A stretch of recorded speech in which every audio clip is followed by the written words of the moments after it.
इस वक्त जब आप ये सुन रहे हैं, आपके अंदर एक इंसान मौजूद है जो सिर्फ संभावना में जी रहा है।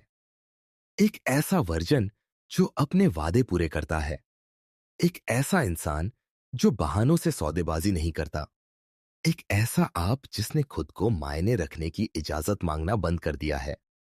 और सुनिए, जो बात कोई आपको नहीं बताता वो ये है कि वो वर्जन इंतजार नहीं कर रहा कि आप कोई और बन जाए।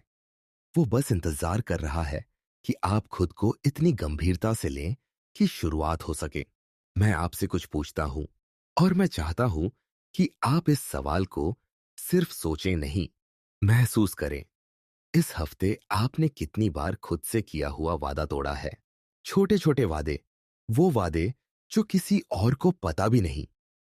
सुबह जल्दी उठूंगा, आज से शुरू करूंगा, अपना ख्याल रखूंगा। हर टूटा हुआ वादा आपके खुद पर भरोसे के खाते से पैसे निकालने जैसा है। और अभी जब आप ये सुन रहे हैं, हो सकता है आप आध्यात्मिक रूप से दिवालिया हो चुके हो। ये आपकी कमजोरी नहीं है, ये इसलिए है क्योंकि आपको सिखाया गया है कि दूसरों की उम्मीदें आपकी अपनी उम्मीदों से ज्यादा मायने रखती है। आपका दिमाग हर एक बार को रिकॉर्ड कर रहा है। जब आपने कल कहा और मतलब कभी नहीं था, इसने खुद को छोड़ने के न्यूरल पाथवेज बना लिए हैं। और ये सबसे तकलीफदेह हिस्सा सुनिए, आपका अवचेतन मन फर्क नहीं करता कि आपने दूसरों से किए वादे तोड़े या खुद से किए। उसे बस इतना पता है कि इस इंसान की बात का कोई मतलब नहीं।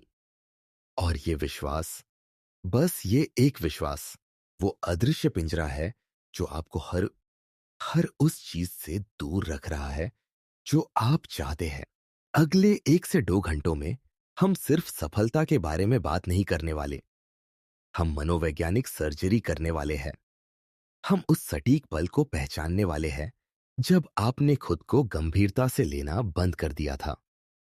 हम उन न्यूरोलॉजिकल पैटर्न्स को समझने वाले हैं जो आपको इस चक्र में फंसाए रखते हैं।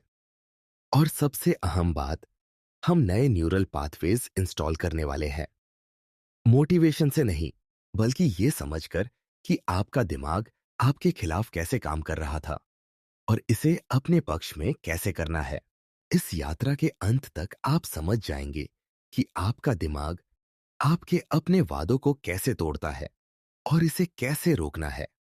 आप खुद को छोड़ने की मनोविज्ञान को समझेंगे और ये आपकी जिंदगी कैसे कैसे चला रहा है। आप जानेंगे कि न्यूरोलॉजिकल लेवल पर अटूट खुद पर भरोसा कैसे बनाया जाए। आप उस सटीक तंत्र को समझेंगे जो आम लोगों को उन लोगों में बदल देता है जो शुरू किया उसे पूरा करते हैं।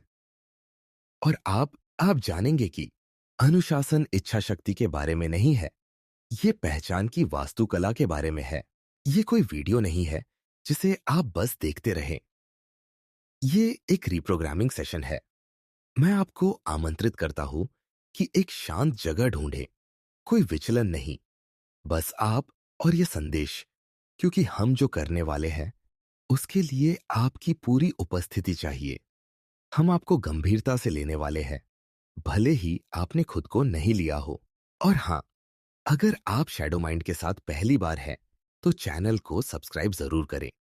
घंटी के बटन को दबाएं, क्योंकि हम यहाँ सिर्फ मोटिवेशन नहीं देते, हम आपके दिमाग को नए सिरे से तैयार करते हैं। और अगर ये यात्रा आपके लिए मायने रखती है, तो लाइक बटन दबा दें ताकि ये संदेश और लोगों तक पहुंच सके जिन्हें इसकी जरूरत है। तो चलिए शुरू करते हैं। Chapter 1, the invisible wound. आइए एक सच्चाई से शुरुआत करते हैं जो शायद आपने कभी सोची भी नहीं होगी। आप जो भी हैं आज, आपकी हर आदत, आपका हर डर, आपकी हर कमजोरी, ये सब किसी एक पल में शुरू हुआ था। एक ऐसा पल जब आपने पहली बार सीखा कि आपकी जरूरतें मायने नहीं रखती। शायद आप 6 साल के थे, शायद 8। शायद आपने कुछ मांगा और आपको कहा गया चुप रहो। शायद आपने रोया और आपको कमजोर कहा गया। शायद आपने अपनी बात रखी और आपको बताया गया कि बच्चे चुप रहते हैं। उस एक पल में आपके दिमाग ने एक सबक सीखा, एक ऐसा सबक जो आज भी आपकी जिंदगी चला रहा है। उस पल आपने सीखा कि बाहर की दुनिया की मान्यता आपकी अपनी आंतरिक आवाज से ज्यादा जरूरी है। और उसी दिन से आप खुद को छोड़ते आ रहे हैं। दिन दर दिन, सप्ताह दर सप्ताह, साल दर साल। देखिए, आपका दिमाग एक रिकॉर्डिंग डिवाइस की तरह काम करता है। हर अनुभव, हर भावना, हर सबक कहीं ना कहीं स्टोर हो जाता है। और जब आप बार बार एक ही अनुभव से गुजरते हैं, तो आपका दिमाग न्यूरल पाथवेज बना लेता है। सोचिए, इसे जंगल में रास्ते की तरह। पहली बार जब आप उस रास्ते से गुजरते हैं, तो झाड़ियां हैं, मुश्किल है। लेकिन जितनी बार आप उसी रास्ते से गुजरते हैं, वो साफ होता जाता है, आसान होता जाता है। और एक दिन वो इतना साफ हो जाता है कि आप सोचे बिना ऑटोमेटिक उसी रास्ते पर चलने लगते हैं। यही आपके साथ हुआ है। हर बार जब आपने अपनी जरूरत को दबाया, हर बार जब आपने अपने सपनों को टाला, हर बार जब आपने खुद से कहा बाद में, आपने उस न्यूरल पाथवे को और मजबूत किया, खुद को छोड़ने का रास्ता। और अब ये इतना मजबूत हो चुका है कि आप सोचते भी नहीं। आप बस ऑटोमेटिक खुद को आखिरी प्राथमिकता बना देते हैं। लेकिन यहां समझने वाली बात यह है कि ये आपकी गलती नहीं है। आपको ये सिखाया गया था। आपके माँ बाप ने, आपके टीचर्स ने, समाज ने, सबने मिलकर आपको बताया कि दूसरों को खुश रखो, दूसरों की सुनो, दूसरों के लिए जियो। और उस प्रोग्रामिंग में खुद के लिए जीने का कोई कोड नहीं था। तो अब जब आप कहते हैं, मैं ये करूंगा, मैं वो बनूंगा, आपका अवचेतन मन हंसता है, क्योंकि उसने कई सालों तक देखा है आपको खुद से वादे तोड़ते हुए। उसने देखा है कि हर बार जब आप कुछ शुरू करते हैं, आप बीच में छोड़ देते हैं। उसने देखा है कि आपकी प्राथमिकता में आप हमेशा आखिर में आते हैं। तो अब जब आप कहते हैं, मैं बदलूंगा, आपका अवचेतन मन कहता है, हाँ हाँ, ये भी सुन लिया। ये है खुद पर भरोसे की कमी। ये कोई मोटिवेशनल स्पीच में आने वाला फैंसी टर्म नहीं है। ये एक न्यूरोलॉजिकल सच्चाई है। आपका दिमाग सचमुच आप पर भरोसा नहीं करता, क्योंकि आपने उसे भरोसा करने की कोई वजह नहीं दी। आपने हजारों बार प्रूफ दिया है कि आपका वादा खोखला है। तो अब वो क्यों मानेगा? और ये सिर्फ छोटे वादों तक सीमित नहीं है। जब आप खुद पर भरोसा खो देते हैं, तो आपकी पूरी जिंदगी प्रभावित होती है। आप रिश्तों में डरते हैं, क्योंकि अगर आप खुद पर भरोसा नहीं कर सकते, तो दूसरे कैसे करेंगे? आप मौके नहीं लेते, क्योंकि अंदर से आप जानते हैं कि आप फॉलो थ्रू नहीं करेंगे।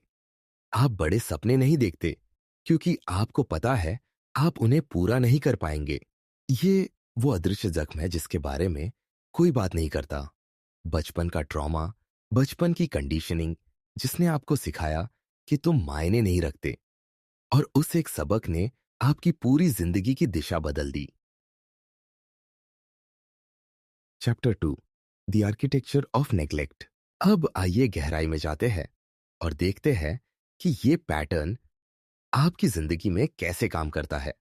क्योंकि जब तक आप अपने पैटर्न को नहीं पहचानते, आप इसे बदल नहीं सकते। तो मैं आपसे कुछ सवाल पूछता हूं, और मैं चाहता हूं कि आप ईमानदारी से खुद को जवाब दें। कितनी बार आप सुबह उठते हैं और कहते हैं, आज से शुरू करूंगा? कितनी बार आप रात को सोते हैं ये सोचकर कि कल सब बदल जाएगा? कितनी बार आपने कहा है, बस ये हफ्ता निकल जाए, फिर मैं फोकस करूंगा? कितनी बार आपने खुद से कहा है, जब सही समय आएगा तब मैं गंभीर हो जाऊंगा? ये सब पैटर्न है। ये सब आपके दिमाग के तरीके हैं खुद को धोखा देने के। और सबसे खतरनाक शब्द जो आपकी शब्दावली में है, वो है बाद में। बाद में मैं करूंगा, बाद में मैं शुरू करूंगा, बाद में मैं बदलूंगा। लेकिन सुनिए ध्यान से, बाद में कभी नहीं आता। बाद में एक भ्रम है, बाद में एक स्थगन तकनीक है, जो आपका दिमाग इस्तेमाल करता है असुविधा से बचने के लिए। क्योंकि देखिए, आपका दिमाग बदलाव से डरता है। बदलाव का मतलब है अज्ञात। अज्ञात का मतलब है खतरा। तो जब भी आप कुछ नया करने की सोचते हैं, आपका दिमाग तुरंत सेफ्टी मोड में चला जाता है। वो आपको हजार बहाने देता है। अभी सही समय नहीं है, तुम तैयार नहीं हो, पहले ये कर लो, फिर वो शुरू करना। और सबसे बड़ा बहाना, कल से पक्का शुरू करूंगा। और आप मान लेते हैं, क्योंकि कल कहना आज करने से आसान है। कल कहने में कोई दर्द नहीं है, कोई मेहनत नहीं है, कोई असुविधा नहीं है। तो आप अपने आप से वादा करते हैं कल से। और कल आता है और वही प्रक्रिया दोहराई जाती है। और ये चक्र चलता रहता है महीनों, सालों, दशकों तक। इसे कहते हैं पोस्टपोनमेंट लूप, स्थगन का चक्र। और ये सबसे घातक चक्र है, क्योंकि इसमें आप कुछ गलत नहीं कर रहे, आप सिर्फ टाल रहे हैं।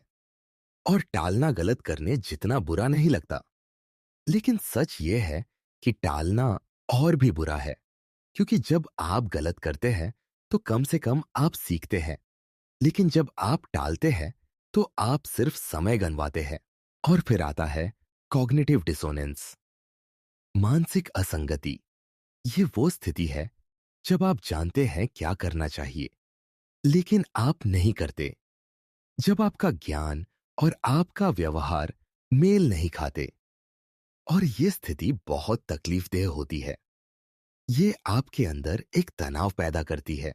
सोचिए, आप जानते हैं कि आपको एक्सरसाइज करनी चाहिए, लेकिन आप नहीं करते। आप जानते हैं कि आपको जंक फूड नहीं खाना चाहिए, लेकिन आप खाते हैं।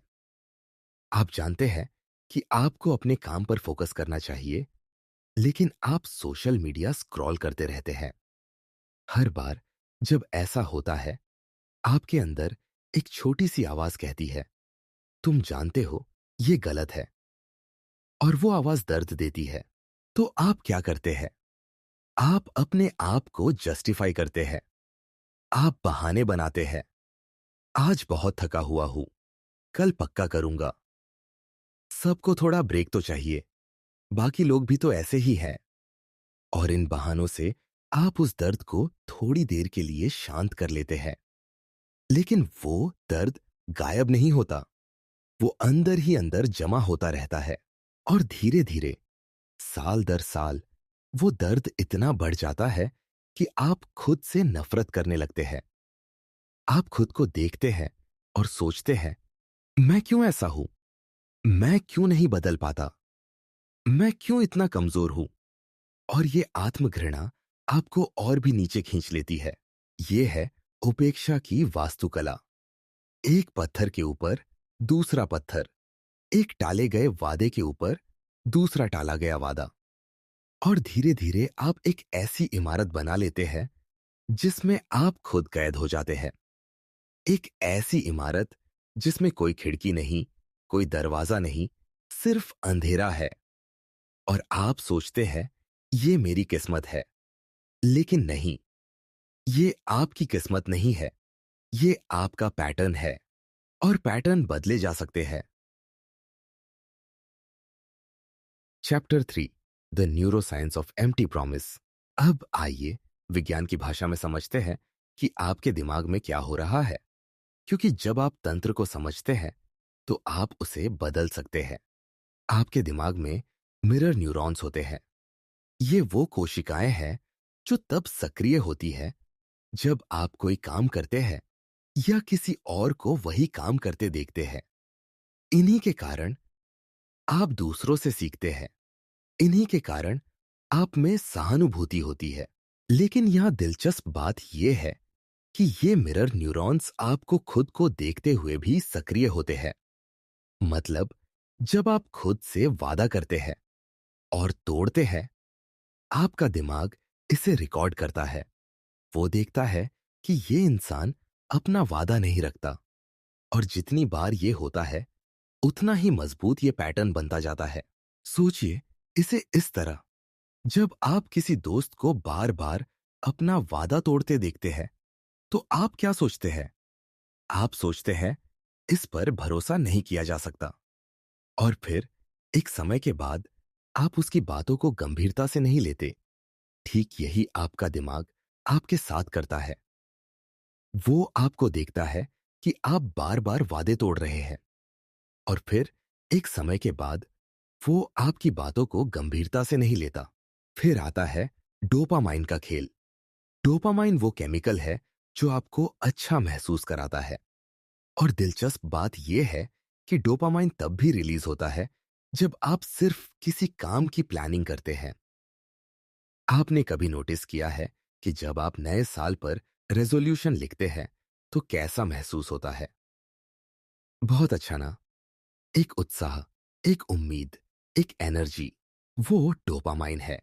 लेकिन समस्या ये है कि आपका दिमाग प्लान बनाने से ही संतुष्ट हो जाता है। उसे लगता है काम हो गया, तो फिर असल में काम करने का मोटिवेशन कम हो जाता है। प्लानिंग में जो अच्छा लगता है वो एक्शन में मेहनत लगती है। तो आपका दिमाग कहता है प्लानिंग ही काफी है। ये है डोपामाइन का धोखा। आप सोचते हैं आप प्रगति कर रहे हैं क्योंकि आप प्लान बना रहे हैं, लेकिन असलियत में आप सिर्फ अच्छा महसूस कर रहे हैं। कोई असल बदलाव नहीं हो रहा। और फिर जब आप एक्शन लेने की कोशिश करते हैं तो वो मुश्किल लगता है क्योंकि असल काम में डोपामाइन उतना नहीं मिलता। और फिर सबसे खतरनाक चीज आती है लर्न्ड हेल्पलेसनेस, सीखी हुई असहायता। ये एक मनोवैज्ञानिक स्थिति है जो तब विकसित होती है जब आप बार बार कोशिश करते हैं और असफल होते हैं। आपका दिमाग सीख लेता है कि कोशिश करने का कोई फायदा नहीं। इस पर एक मशहूर एक्सपेरिमेंट हुआ था। कुत्तों को एक बॉक्स में रखा गया जहां फर्श पर बिजली का हल्का झटका दिया जाता था। शुरू में कुत्ते बचने की कोशिश करते थे, लेकिन बॉक्स इस तरह बनाया गया था कि वो बच नहीं सकते थे। कुछ समय बाद कुत्तों ने कोशिश करना बंद कर दिया। उन्होंने सीख लिया कि कोशिश बेकार है। फिर एक दिलचस्प चीज हुई। जब उन्हीं कुत्तों को एक ऐसे बॉक्स में रखा गया जहां से बचना आसान था, तब भी वो नहीं भागे क्योंकि उन्होंने सीख लिया था कि वो असहाय है। उनके दिमाग ने मान लिया था कि कोशिश का कोई मतलब नहीं। यही आपके साथ हो रहा है।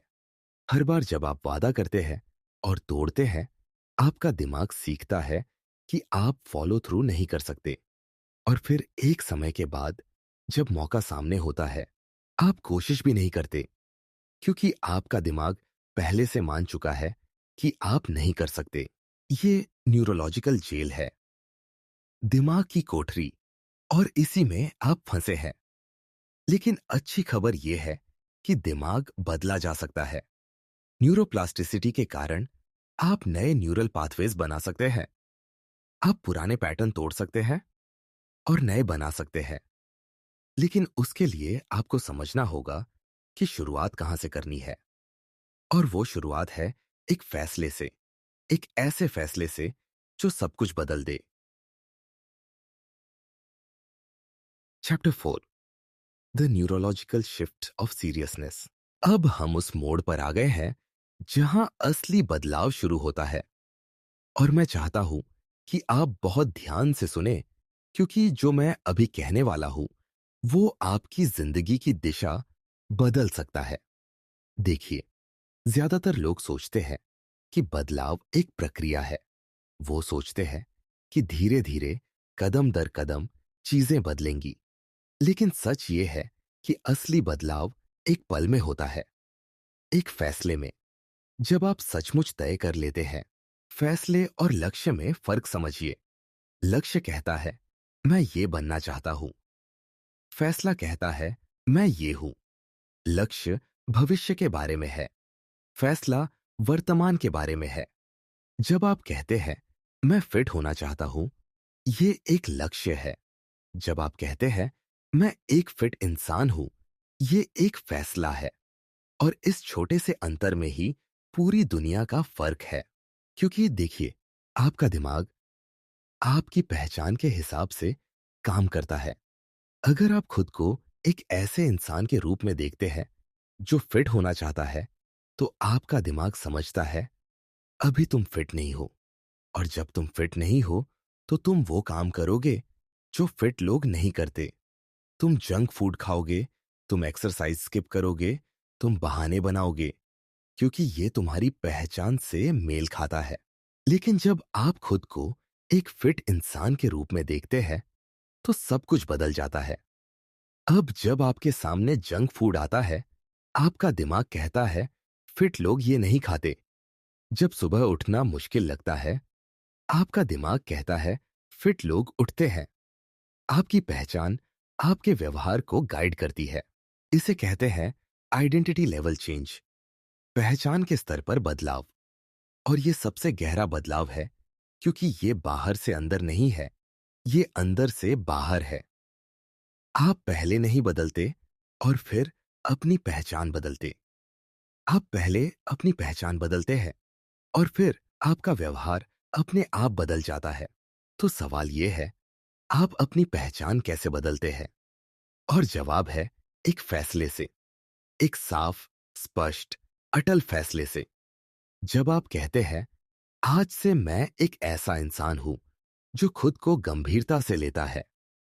आज से मैं एक ऐसा इंसान हूं जो अपने वादे पूरे करता है। आज से मैं एक ऐसा इंसान हूं जिसकी बात का वजह है। और जब आप ये फैसला लेते हैं, आपके दिमाग में कुछ होता है। न्यूरोकेमिकल्स रिलीज होते हैं, नए कनेक्शन बनने शुरू होते हैं। आपका रेटिकुलर एक्टिवेटिंग सिस्टम, जो आपके दिमाग का एक हिस्सा है, एक्टिवेट होता है। और ये सिस्टम शुरू करता है आपको वो चीजें दिखाना जो आपकी नई पहचान से मेल खाती है। अचानक आपको अपॉर्चुनिटी दिखने लगती है जो पहले नजर नहीं आती थी। आपको रास्ते मिलने लगते हैं जो पहले नहीं थे। नहीं, दुनिया नहीं बदली, आपकी परसेप्शन बदल गई। आपका दिमाग अब उन चीजों को देख रहा है जो आपकी नई पहचान से मेल खाती है। लेकिन यहां एक बहुत अहम बात समझनी है। फैसला लेना एक बार की घटना नहीं है, ये एक प्रतिबद्धता है। ये एक वादा है जो आप खुद से हर दिन, हर पल करते हैं। क्योंकि आपका पुराना दिमाग, आपका पुराना पैटर्न, वो वापस आने की कोशिश करेगा। वो कहेगा, अरे एक दिन तो छोड़ सकते हैं, अरे सबको ब्रेक चाहिए, अरे कल से फिर शुरू कर देंगे। और इस वक्त, इसी पल पर आपको अपने फैसले को फिर से चुनना होगा। आपको कहना होगा, नहीं, मैंने फैसला किया है। मैं एक ऐसा इंसान हूं जो अपने वादे पूरे करता है। और हर बार जब आप ये चुनाव करते हैं, आप अपनी नई पहचान को मजबूत करते हैं। हर बार आप पुराने पैटर्न को कमजोर करते हैं और नए पैटर्न को मजबूत करते हैं। अब बहुत से लोग कहते हैं कि मैं तैयार होने का इंतजार कर रहा हूं। मैं तब शुरू करूंगा जब मैं रेडी महसूस करूंगा। लेकिन यह सबसे बड़ा भ्रम है। तैयारी कोई भावना नहीं है, तैयारी एक फैसला है। आप कभी तैयार महसूस नहीं करेंगे, कभी नहीं, क्योंकि तैयार महसूस करना आपके कंफर्ट जोन में होने का नाम है। और बदलाव कंफर्ट जोन के बाहर होता है। तो अगर आप तैयार महसूस करने का इंतजार कर रहे हैं, तो आप हमेशा इंतजार ही करते रहेंगे। सफल लोग तैयार महसूस करके शुरू नहीं करते, वो डर के साथ शुरू करते हैं, संदेह के साथ शुरू करते हैं, अनिश्चितता के साथ शुरू करते हैं। लेकिन वो शुरू करते हैं, और शुरू करने में ही जादू है। क्योंकि जब आप शुरू करते हैं, तब आपको पता चलता है कि वो डर जितना बड़ा नहीं था। जब आप शुरू करते हैं, तब आपको पता चलता है कि आप कर सकते हैं। और हर छोटा कदम आपके विश्वास को बढ़ाता है। और जब विश्वास बढ़ता है, तो कदम बड़े होते जाते हैं। और इसी तरह मोमेंटम बनता है। मोटिवेशन और फैसले में भी फर्क समझिए। मोटिवेशन एक भावना है, ये आता है और चला जाता है। आज आप मोटिवेटेड हैं तो आप काम करेंगे। कल मोटिवेशन नहीं है तो आप नहीं करेंगे। लेकिन फैसला एक प्रतिबद्धता है। फैसला कहता है, मैं ये करूंगा, चाहे मैं कैसा भी महसूस करूं। सफल लोग मोटिवेशन का इंतजार नहीं करते, वो अपनी प्रतिबद्धता पर चलते हैं, क्योंकि वो जानते हैं कि मोटिवेशन अक्सर एक्शन के बाद आता है, पहले नहीं। जब आप काम शुरू करते हैं, तब मोटिवेशन आता है। जब आप बैठे इंतजार करते हैं, तब कुछ नहीं होता। तो आज, अभी इसी पल, मैं आपसे पूछता हूं, क्या आप तैयार हैं एक फैसला लेने के लिए? एक ऐसा फैसला जो आपकी पहचान बदल दे। एक ऐसा फैसला जो कहे कि आज से मैं खुद को गंभीरता से लेता हूं। अगर हां, तो बस तय कर लीजिए अभी, इसी पल, क्योंकि बदलाव अभी शुरू होता है, कल नहीं। Chapter 5, the language restructuring protocol. अब आइए बात करते हैं उस चीज की जो शायद सबसे ज्यादा अंडररेटेड है, लेकिन सबसे ज्यादा पावरफुल है। आपकी भाषा। वो शब्द जो आप खुद से बोलते हैं, आपकी इंटरनल डायलॉग। क्योंकि देखिए, शब्द सिर्फ शब्द नहीं है, शब्द न्यूरल आर्किटेक्ट्स हैं। वो आपके दिमाग को आकार देते हैं। हर शब्द जो आप बोलते हैं, सोचते हैं, वो आपके दिमाग में एक छाप छोड़ता है। और जब आप वही शब्द बार बार बोलते हैं, वो छाप गहरी होती जाती है। और फिर एक समय आता है जब वो छाप इतनी गहरी हो जाती है कि वो आपकी सच्चाई बन जाती है, भले ही वो सच न हो। अगर आप हर दिन खुद से कहते हैं, मैं आलसी हूं, तो आपका दिमाग इसे सच मानने लगता है। और फिर वो आपको वैसे ही व्यवहार करने के लिए प्रेरित करता है। अगर आप कहते हैं, मैं कभी सफल नहीं हो सकता, तो आपका दिमाग सफलता के रास्तों को देखना बंद कर देता है। क्योंकि क्यों देखे, आपने खुद कह दिया कि आप सफल नहीं हो सकते। ये है सेल्फ टॉक की शक्ति। और अधिकतर लोग इससे अनजान हैं कि वो खुद से कैसे बात करते हैं। वो दिन भर खुद को गालियां देते रहते हैं, खुद को नीचा दिखाते रहते हैं, और फिर सोचते हैं कि उनकी जिंदगी क्यों नहीं बदल रही। तो पहला काम है अवेयरनेस, जागरूकता। आपको ध्यान देना होगा कि आप खुद से क्या कह रहे हैं। जब आप कोई गलती करते हैं, क्या आप कहते हैं, मैं बेवकूफ हूं, या मैंने गलती की? देखिए फर्क। मैं बेवकूफ हूं, ये आपकी पहचान बन जाता है। मैंने गलती की, ये सिर्फ एक घटना है। जब आप कुछ मुश्किल देखते हैं, क्या आप कहते हैं, मैं नहीं कर सकता, या मैंने अभी तक नहीं सीखा? फिर से, पहला वाक्य आपको सीमित करता है, दूसरा वाक्य संभावना खोलता है, क्योंकि अभी तक का मतलब है कि भविष्य में हो सकता है। तो आपको अपनी भाषा को रिफ्रेम करना होगा, पुनर्निर्माण करना होगा। और यह शुरू होता है सटीकता से। आपको अपनी बात में सटीक होना होगा। अस्पष्ट भाषा अस्पष्ट परिणाम देती है, सटीक भाषा सटीक परिणाम देती है। उदाहरण के लिए, मैं वजन कम करना चाहता हूं, ये अस्पष्ट है। मैं अगले 3 महीनों में 5 किलो वजन कम करूंगा, और इसके लिए मैं हफ्ते में 5 दिन 30 मिनट एक्सरसाइज करूंगा, ये सटीक है। पहले वाक्य में कोई प्रतिबद्धता नहीं है, दूसरे वाक्य में साफ प्रतिबद्धता है। मैं कोशिश करूंगा, ये सबसे खतरनाक वाक्य है, क्योंकि कोशिश करने में पहले से ही असफलता का ऑप्शन शामिल है। जब आप कहते हैं, मैं कोशिश करूंगा, आप अपने दिमाग को बता रहे हैं कि यह जरूरी नहीं है, ये ऑप्शनल है। और ऑप्शनल चीजें हमेशा टल जाती हैं। इसकी जगह कहिए, मैं करूंगा। या अगर आप सच में नहीं कर सकते, तो कहिए, मैं नहीं कर सकता, लेकिन कोशिश करूंगा कभी मत कहिए, क्योंकि ये ना तो हां है, ना ना। ये एक एस्केप रूट है, एक बचने का रास्ता। और जब आप एस्केप रूट्स रखते हैं, आप हमेशा उनका इस्तेमाल करेंगे। एक और शब्द जो बहुत नुकसान करता है, वो है पर। मैं करना चाहता हूं, पर समय नहीं है। मैं बदलना चाहता हूं, पर मुश्किल है। हर बार जब आप पर कहते हैं, आप अपनी इच्छा को कैंसिल कर देते हैं। पर के बाद जो आता है, वो ज्यादा पावरफुल होता है। तो अगर आप कहते हैं मैं चाहता हूं पर नहीं कर सकता, आपका दिमाग नहीं कर सकता पर फोकस करता है। इसकी जगह इस्तेमाल कीजिए और मैं करना चाहता हूं और मैं समय निकालूंगा। मैं बदलना चाहता हूं और मैं एक कदम उठाऊंगा। और दोनों चीजों को साथ रखता है, दोनों को पॉसिबल बनाता है। फिर है शब्द चाहिए। मुझे ये करना चाहिए, मुझे वो करना चाहिए। चाहिए एक बाहरी दबाव की तरह लगता है, जैसे कोई और आपको फोर्स कर रहा है। और जब भी आप महसूस करते हैं कि आप फोर्स हो रहे हैं, आपका दिमाग रेजिस्ट करता है। इसकी जगह कहिए मैं चुनता हूं, मैं ये करना चुनता हूं, मैं वो करना चुनता हूं। चुनना पावर देता है। ये बताता है कि ये आपका डिसीजन है। और जब आप खुद डिसाइड करते हैं तो फॉलो थ्रू करना आसान होता है। और सबसे महत्वपूर्ण, एक दिन शब्द। एक दिन मैं ये करूंगा, एक दिन मैं वो बनूंगा।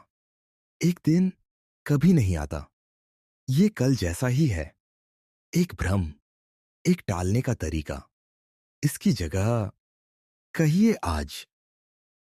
आज मैं शुरुआत करूंगा, आज मैं एक कदम उठाऊंगा, आज मैं बदलाव लाऊंगा। और सुनिए, ये सिर्फ पॉजिटिव थिंकिंग नहीं है, ये न्यूरोसाइंस है। जब आप अपनी भाषा बदलते हैं, आप अपने न्यूरल पाथवेज बदलते हैं। आप अपने दिमाग को नए तरीके से सोचने के लिए ट्रेन करते हैं। और नई सोच नए एक्शंस लाती है, और नए एक्शंस नए रिजल्ट्स लाते हैं। तो आज से, अभी से अपनी भाषा पर ध्यान दीजिए। हर शब्द जो आप खुद से बोलते हैं, उसे कॉन्शियस चॉइस बनाइए। क्योंकि शब्द बीज है, और जो बीज आप बोएंगे वही फसल काटेंगे।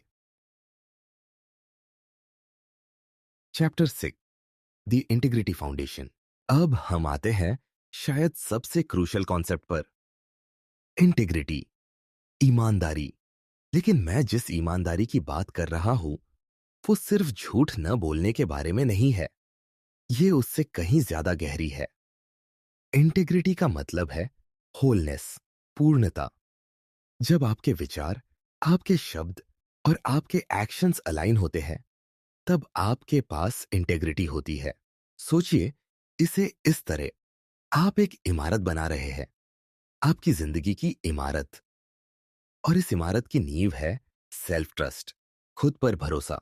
और ये भरोसा बनता है इंटेग्रिटी से।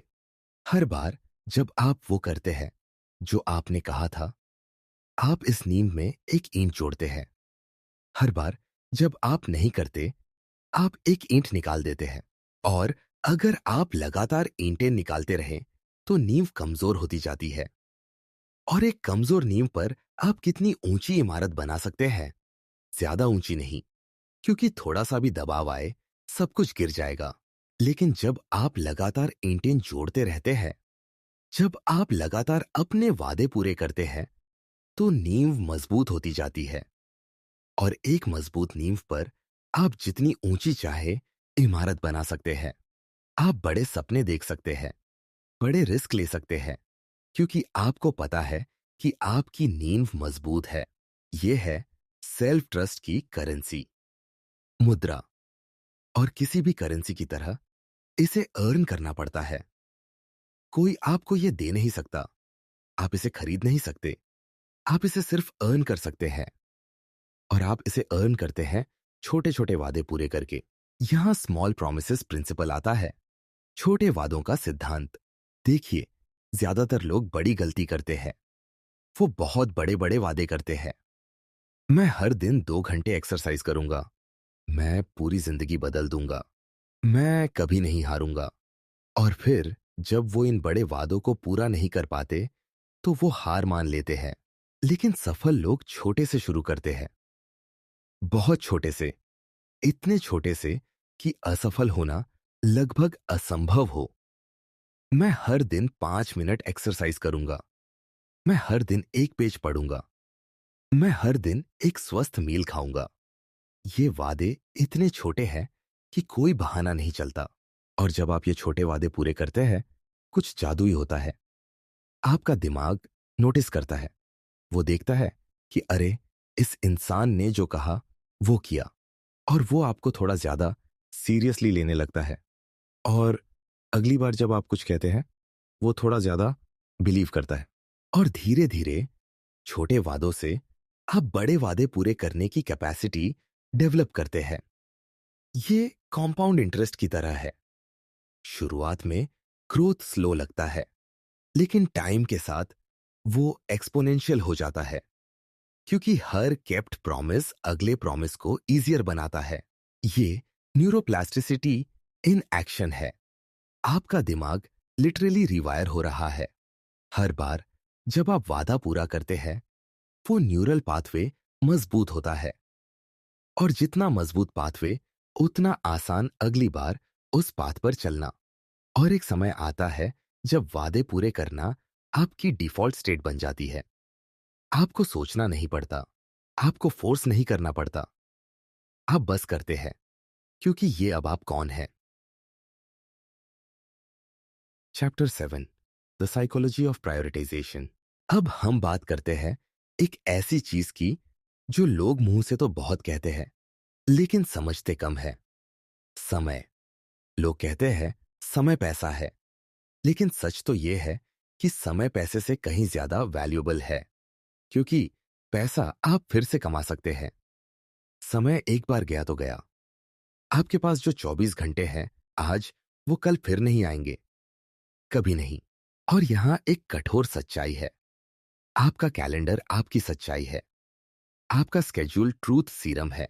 आप कितना भी कहें कि मुझे ये मायने रखता है, मुझे वो इंपॉर्टेंट है, लेकिन अगर आपके कैलेंडर में उसके लिए समय नहीं है, तो वो एक्चुअली मायने नहीं रखता। ये हाश लग सकता है, लेकिन ये सच है। अगर आप कहते हैं कि आपकी हेल्थ इंपॉर्टेंट है, लेकिन आपके दिन में एक्सरसाइज के लिए 30 मिनट नहीं है, तो आपकी हेल्थ एक्चुअली प्रायोरिटी नहीं है। अगर आप कहते हैं कि आपका फैमिली मायने रखता है, लेकिन आप पूरा दिन काम में लगे रहते हैं और उनके लिए समय नहीं निकालते, तो एक्चुअली वो प्रायोरिटी नहीं है। ये आपको जज करने के लिए नहीं कह रहा, ये आपको अवेयर करने के लिए कह रहा हूं, क्योंकि ज्यादातर लोग खुद से झूठ बोलते रहते हैं। वो सोचते हैं कि इंटेंशन मायने रखता है, लेकिन इंटेंशन के साथ कोई रोड नहीं बनी, एक्शन से बनती है, और एक्शंस को समय चाहिए। तो अगर आप सच में कुछ चाहते हैं, तो उसके लिए समय निकालना पड़ेगा। और समय निकालने का मतलब है कुछ और चीजों के लिए समय कम करना, क्योंकि समय लिमिटेड है। आप सब कुछ नहीं कर सकते, आपको चूज करना पड़ेगा। और यही है असली प्रायोरिटाइजेशन। अब आता है अटेंशन इकोनॉमी, ध्यान की अर्थव्यवस्था। देखिए, आपका अटेंशन सबसे वैल्यूएबल रिसोर्स है। आज की दुनिया में हर कोई आपका अटेंशन चाहता है। Social media, news, entertainment, advertising, सब आपका अटेंशन चुराने की कोशिश में लगे हैं। और अगर आप कॉन्शियस नहीं है, तो आपका सारा अटेंशन बिखर जाएगा। जब आपका अटेंशन बिखरा हुआ है, तो आप कुछ भी अच्छे से नहीं कर पाते। आप मल्टीटास्क करने की कोशिश करते हैं, लेकिन एक्चुअली आप सिर्फ अपना समय वेस्ट कर रहे होते हैं, क्योंकि मल्टीटास्किंग एक मिथ है। आपका दिमाग एक समय में सिर्फ एक चीज पर फोकस कर सकता है। जब आप मल्टीटास्क करते हैं, आप एक्चुअली बहुत तेजी से अपना फोकस स्विच कर रहे होते हैं, और हर स्विच में एनर्जी वेस्ट होती है। इसलिए सफल लोग अपने अटेंशन को प्रोटेक्ट करते हैं। वो सिलेक्ट करते हैं कि किस चीज पर ध्यान देना है और किस पर नहीं। वो डिस्ट्रैक्शंस को एलिमिनेट करते हैं। वो डीप वर्क के लिए समय निकालते हैं। वो समझते हैं कि क्वालिटी अटेंशन क्वालिटी रिजल्ट्स देता है। और फिर है एनर्जी मैनेजमेंट, ऊर्जा प्रबंधन। ये टाइम मैनेजमेंट से भी ज्यादा इंपॉर्टेंट है, क्योंकि आपके पास समय हो सकता है, लेकिन अगर एनर्जी नहीं है, तो आप कुछ नहीं कर पाएंगे। आपने कभी नोटिस किया है कि दिन के कुछ घंटों में आप ज्यादा प्रोडक्टिव होते हैं, कुछ समय में आपकी क्रिएटिविटी ज्यादा होती है? ये एनर्जी साइकिल्स है। सक्सेसफुल लोग अपनी एनर्जी साइकिल्स को समझते हैं, और वो अपने सबसे इंपॉर्टेंट काम उस समय करते हैं जब उनकी एनर्जी पीक पर होती है, वो अपनी एनर्जी को मैनेज करते हैं। वो जानते हैं कि कब रेस्ट लेना है, कब पुश करना है, कब रिचार्ज करना है। और न्यूरोलॉजिकली ये बहुत सेंस बनाता है। आपका दिमाग ग्लूकोज से चलता है। जब ग्लूकोज लेवल कम होता है, आपका फोकस कम होता है, आपकी डिसीजन मेकिंग एबिलिटी कम होती है, आपकी विल पावर कम होती है। इसलिए अगर आप पूरे दिन काम करते रहें बिना ब्रेक लिए, तो शाम तक आप एग्जॉस्टेड हो जाएंगे और एग्जॉस्टेड स्टेट में आप बुरे डिसीजंस लेंगे। तो स्मार्ट अप्रोच ये है कि आप अपने समय को ब्लॉक्स में डिवाइड करें। फोकस्ड वर्क के ब्लॉक्स, रेस्ट के ब्लॉक्स, क्रिएटिव थिंकिंग के ब्लॉक्स। और हर ब्लॉक में आप सिर्फ उसी काम पर फोकस करें जो उस ब्लॉक के लिए डेजिग्नेटेड है। यह है बिहेवियरल आर्किटेक्चर, व्यवहार की वास्तुकला। आप अपने एनवायरनमेंट को, अपने शेड्यूल को, अपनी हैबिट्स को इस तरह डिजाइन करते हैं कि सक्सेस इनएविटेबल हो जाए, ऑटोमेटिक हो जाए।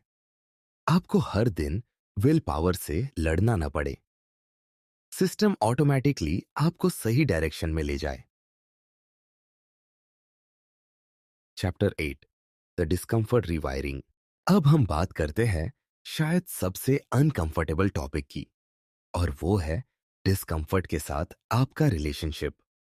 क्योंकि देखिए, ज्यादातर लोगों की पूरी जिंदगी डिस्कम्फर्ट से भागने में बीत जाती है। उन्हें कुछ अनकंफर्टेबल लगता है तो वो तुरंत उससे दूर भागते हैं। और ये समझ में भी आता है, क्योंकि हमारा दिमाग हजारों सालों से यही करने के लिए प्रोग्राम्ड है। दर्द से बचो, आराम की तलाश करो। लेकिन यहां समस्या ये है कि आज की दुनिया में असली खतरे बहुत कम हैं। आपको जंगल में शेर से नहीं भागना है, आपको गुफा में आग जलाकर ठंड से नहीं बचना है। आज की दुनिया में सबसे बड़ा खतरा है मीडियोक्रिटी, औसत जिंदगी। और उससे बचने के लिए आपको डिस्कंफर्ट की तरफ जाना होगा, उससे भागना नहीं। क्योंकि सारी ग्रोथ डिस्कंफर्ट जोन में होती है। सोचिए, जब आप जिम जाते हैं और वजन उठाते हैं तो दर्द होता है ना, मसल्स में जलन होती है। ये अनकंफर्टेबल है। लेकिन यही अनकंफर्टेबल फीलिंग बता रही है कि आपकी मसल्स ग्रो कर रही है। अगर कोई डिस्कंफर्ट नहीं है तो कोई ग्रोथ नहीं है। यही प्रिंसिपल आपकी पूरी जिंदगी में लागू होता है। जब आप कुछ नया सीख रहे हैं, शुरुआत में अनकंफर्टेबल लगता है। जब आप अपनी कंफर्ट जोन से बाहर निकलते हैं, डर लगता है। जब आप कोई बड़ा गोल परस्यू करते हैं, डाउट आता है। ये सब डिस्कंफर्ट के फॉर्म्स हैं। और अगर आप इनसे भागते रहे तो आप कभी ग्रो नहीं करेंगे। तो आपको अपने दिमाग को रीवायर करना होगा। आपको डिस्कंफर्ट के साथ अपना रिलेशनशिप बदलना होगा। और ये शुरू होता है पेन रिफ्रेमिंग से, दर्द को नए तरीके से देखने से। अभी तक आप डिस्कंफर्ट को एक सिग्नल समझते थे कि रुक जाओ। अब आपको इसे एक सिग्नल समझना होगा कि कंटिन्यू करो। जब आपको कोई काम करते हुए अनकंफर्टेबल फील हो, तो अपने आप से कहिए, ये अच्छा है। ये मतलब है मैं ग्रो कर रहा हूं। ये मतलब है मैं अपनी लिमिट्स एक्सपैंड कर रहा हूं। डिस्कंफर्ट ग्रोथ का सिनोनिम है। और जब आप इस तरह सोचना शुरू करते हैं, तो डिस्कंफर्ट का पावर आप पर से खत्म हो जाता है। न्यूरोलॉजिकली क्या होता है, जब आप किसी चीज को खतरे के रूप में देखते हैं, तो आपका अमिगडाला एक्टिवेट होता है। ये आपके दिमाग का वो हिस्सा है जो फियर रिस्पॉन्स हैंडल करता है। और जब अमिगडाला एक्टिवेट होता है, तो आपका लॉजिकल थिंकिंग वाला हिस्सा, प्रीफ्रंटल कॉर्टेक्स, शट डाउन हो जाता है। आप पैनिक मोड में चले जाते हैं। लेकिन जब आप डिस्कंफर्ट को चैलेंज के रूप में देखते हैं, खतरे के रूप में नहीं, तो आपका दिमाग डिफरेंटली रिएक्ट करता है। प्रीफ्रंटल कॉर्टेक्स एक्टिव रहता है। आप सोच सकते हैं, प्लान कर सकते हैं, सॉल्व कर सकते हैं। सेम सिचुएशन, लेकिन different perception, completely different outcome. ये है ग्रोथ थ्रेशोल्ड, विकास की दहलीज। वो पॉइंट जहां कंफर्टेबल खत्म होता है और अनकंफर्टेबल शुरू होता है। और सफल लोग जानते हैं कि रियल मैजिक इसी थ्रेशोल्ड को क्रॉस करने में है। वो डेलिबरेटली इस थ्रेशोल्ड की तलाश करते हैं। वो जानबूझकर खुद को अनकंफर्टेबल सिचुएशंस में डालते हैं, क्योंकि वो जानते हैं कि यही वो जगह है जहां ट्रांसफॉर्मेशन होता है। अब बात करते हैं कंफर्ट एडिक्शन की। आराम की लत, ये एक रियल एडिक्शन है। जैसे कोई ड्रग एडिक्ट को ड्रग चाहिए, वैसे ही ज्यादातर लोगों को कंफर्ट चाहिए। और जैसे ड्रग एडिक्ट अपनी होल लाइफ को ड्रग के लिए सैक्रिफाइस कर देता है, वैसे ही कंफर्ट एडिक्ट्स अपनी पोटेंशियल को कंफर्ट के लिए सैक्रिफाइस कर देते हैं। सोचिए, नेटफ्लिक्स पर एक और एपिसोड देखना कंफर्टेबल है, लेकिन आपके गोल पर काम करना अनकंफर्टेबल है। तो आप क्या चूज करते हैं? सोशल मीडिया स्क्रॉल करना कंफर्टेबल है, लेकिन कोई नई स्किल सीखना अनकंफर्टेबल है। तो आप क्या चूज करते हैं? बहाने बनाना कंफर्टेबल है, लेकिन जिम्मेदारी लेना अनकंफर्टेबल है। तो आप क्या चूज करते हैं? और हर बार जब आप कंफर्ट चूज करते हैं, आप अपने कंफर्ट जोन को रीइंफोर्स कर रहे होते हैं। आप उसे और मजबूत बना रहे होते हैं, और वो जोन छोटा और छोटा होता जाता है। एक समय आता है जब आपका कंफर्ट जोन इतना छोटा हो जाता है कि आप उसमें ट्रैप्ड फील करते हैं। लेकिन फिर भी आप बाहर नहीं निकल पाते, क्योंकि बाहर की दुनिया बहुत स्केरी लगती है। ये है कंफर्ट एडिक्शन का ट्रैप। और इससे बाहर निकलने का सिर्फ एक रास्ता है, डिलिबरेटली डिस्कंफर्ट को सीक करना। छोटे छोटे स्टेप्स में हर दिन कुछ ऐसा करना जो थोड़ा अनकंफर्टेबल हो। कोल्ड शावर लेना, किसी स्ट्रेंजर से बात करना, पब्लिक स्पीकिंग ट्राई करना, कुछ नया सीखना, कुछ भी जो आपको स्लाइटली अनकंफर्टेबल करे। और जब आप ये रेगुलरली करते हैं, तो आपका कंफर्ट जोन एक्सपैंड होने लगता है। जो चीजें पहले स्केरी लगती थी, वो नॉर्मल लगने लगती है। आपका कॉन्फिडेंस बढ़ता है, आपकी कैपेबिलिटी बढ़ती है, और सबसे इंपॉर्टेंट, आप रियलाइज करते हैं कि डिस्कंफर्ट आपको मार नहीं देगी। एक्चुअली वो आपको स्ट्रॉन्गर बनाएगी। Chapter 9, environmental psychology. अब आते हैं एक बहुत ही पावरफुल कॉन्सेप्ट पर, जिसे ज्यादातर लोग इग्नोर करते हैं। आपका एनवायरमेंट, आपका परिवेश। लोग सोचते हैं कि विल पावर सब कुछ है, कि अगर वो बस थोड़ा ज्यादा स्ट्रांग हो तो वो अपनी हैबिट्स बदल सकते हैं। लेकिन रिसर्च क्या कहती है? रिसर्च कहती है कि विल पावर बहुत लिमिटेड रिसोर्स है, और अगर आप सिर्फ विल पावर पर डिपेंड करते हैं तो आप हार जाएंगे। लेकिन अगर आप अपने एनवायरनमेंट को डिजाइन करते हैं, तो आपको विल पावर की जरूरत ही नहीं पड़ती। ये है एनवायरमेंटल साइकोलॉजी की पावर। कॉन्टेक्स्ट डिपेंडेंट मेमोरी के बारे में सुना है? ये एक फिनोमेनन है जहां आपका बिहेवियर आपके एनवायरनमेंट से हेविली इन्फ्लुएंस्ड होता है। एक फेमस स्टडी हुई थी। डाइवर्स को अंडर वाटर कुछ शब्द याद कराए गए। फिर जब उन्हें अंडर वाटर टेस्ट किया गया, तो उन्होंने अच्छा परफॉर्म किया। लेकिन जब सेम डाइवर्स को जमीन पर टेस्ट किया गया, तो वो बहुत कम याद कर पाए।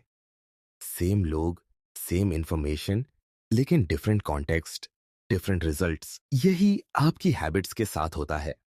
अगर आप हमेशा अपने बेड पर बैठकर नेटफ्लिक्स देखते हैं, तो आपका दिमाग बेड को नेटफ्लिक्स से एसोसिएट कर लेता है। और फिर जब आप बेड पर बैठकर पढ़ाई करने की कोशिश करते हैं, तो आपका दिमाग कंफ्यूज्ड हो जाता है। वो नेटफ्लिक्स मोड में चला जाता है, और आप फोकस नहीं कर पाते। इसलिए सक्सेसफुल लोग अपने एनवायरनमेंट को बहुत केयरफुली डिजाइन करते हैं। वो डिफरेंट स्पेसेस क्रिएट करते हैं डिफरेंट एक्टिविटीज के लिए।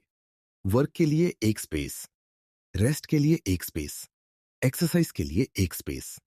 और वो उन स्पेसेस को सिर्फ उन्हीं एक्टिविटीज के लिए यूज करते हैं। ये है ट्रिगर आर्किटेक्चर, ट्रिगर्स को डिजाइन करने की कला। एक ट्रिगर कोई भी चीज हो सकती है जो आपके बिहेवियर को एक्टिवेट करती है। अगर आपके किचन काउंटर पर कुकीज रखी है, वो एक ट्रिगर है। हर बार जब आप किचन में जाएंगे, आप उन कुकीज को देखेंगे और खाने का टेम्पटेशन होगा। ये ऑटोमेटिक है, आपको सोचना नहीं पड़ता। लेकिन अगर आप उन कुकीज को कबर्ड में रख दें, जहां वो दिखती नहीं, तो ट्रिगर खत्म। Out of site, out of mind. अब आपको उन्हें खाने के लिए डिलिबरेटली कबर्ड खोलना होगा। ये एक्स्ट्रा स्टेप आपको पॉज करने का मौका देता है, सोचने का मौका देता है। And that pause is enough to change your behaviour.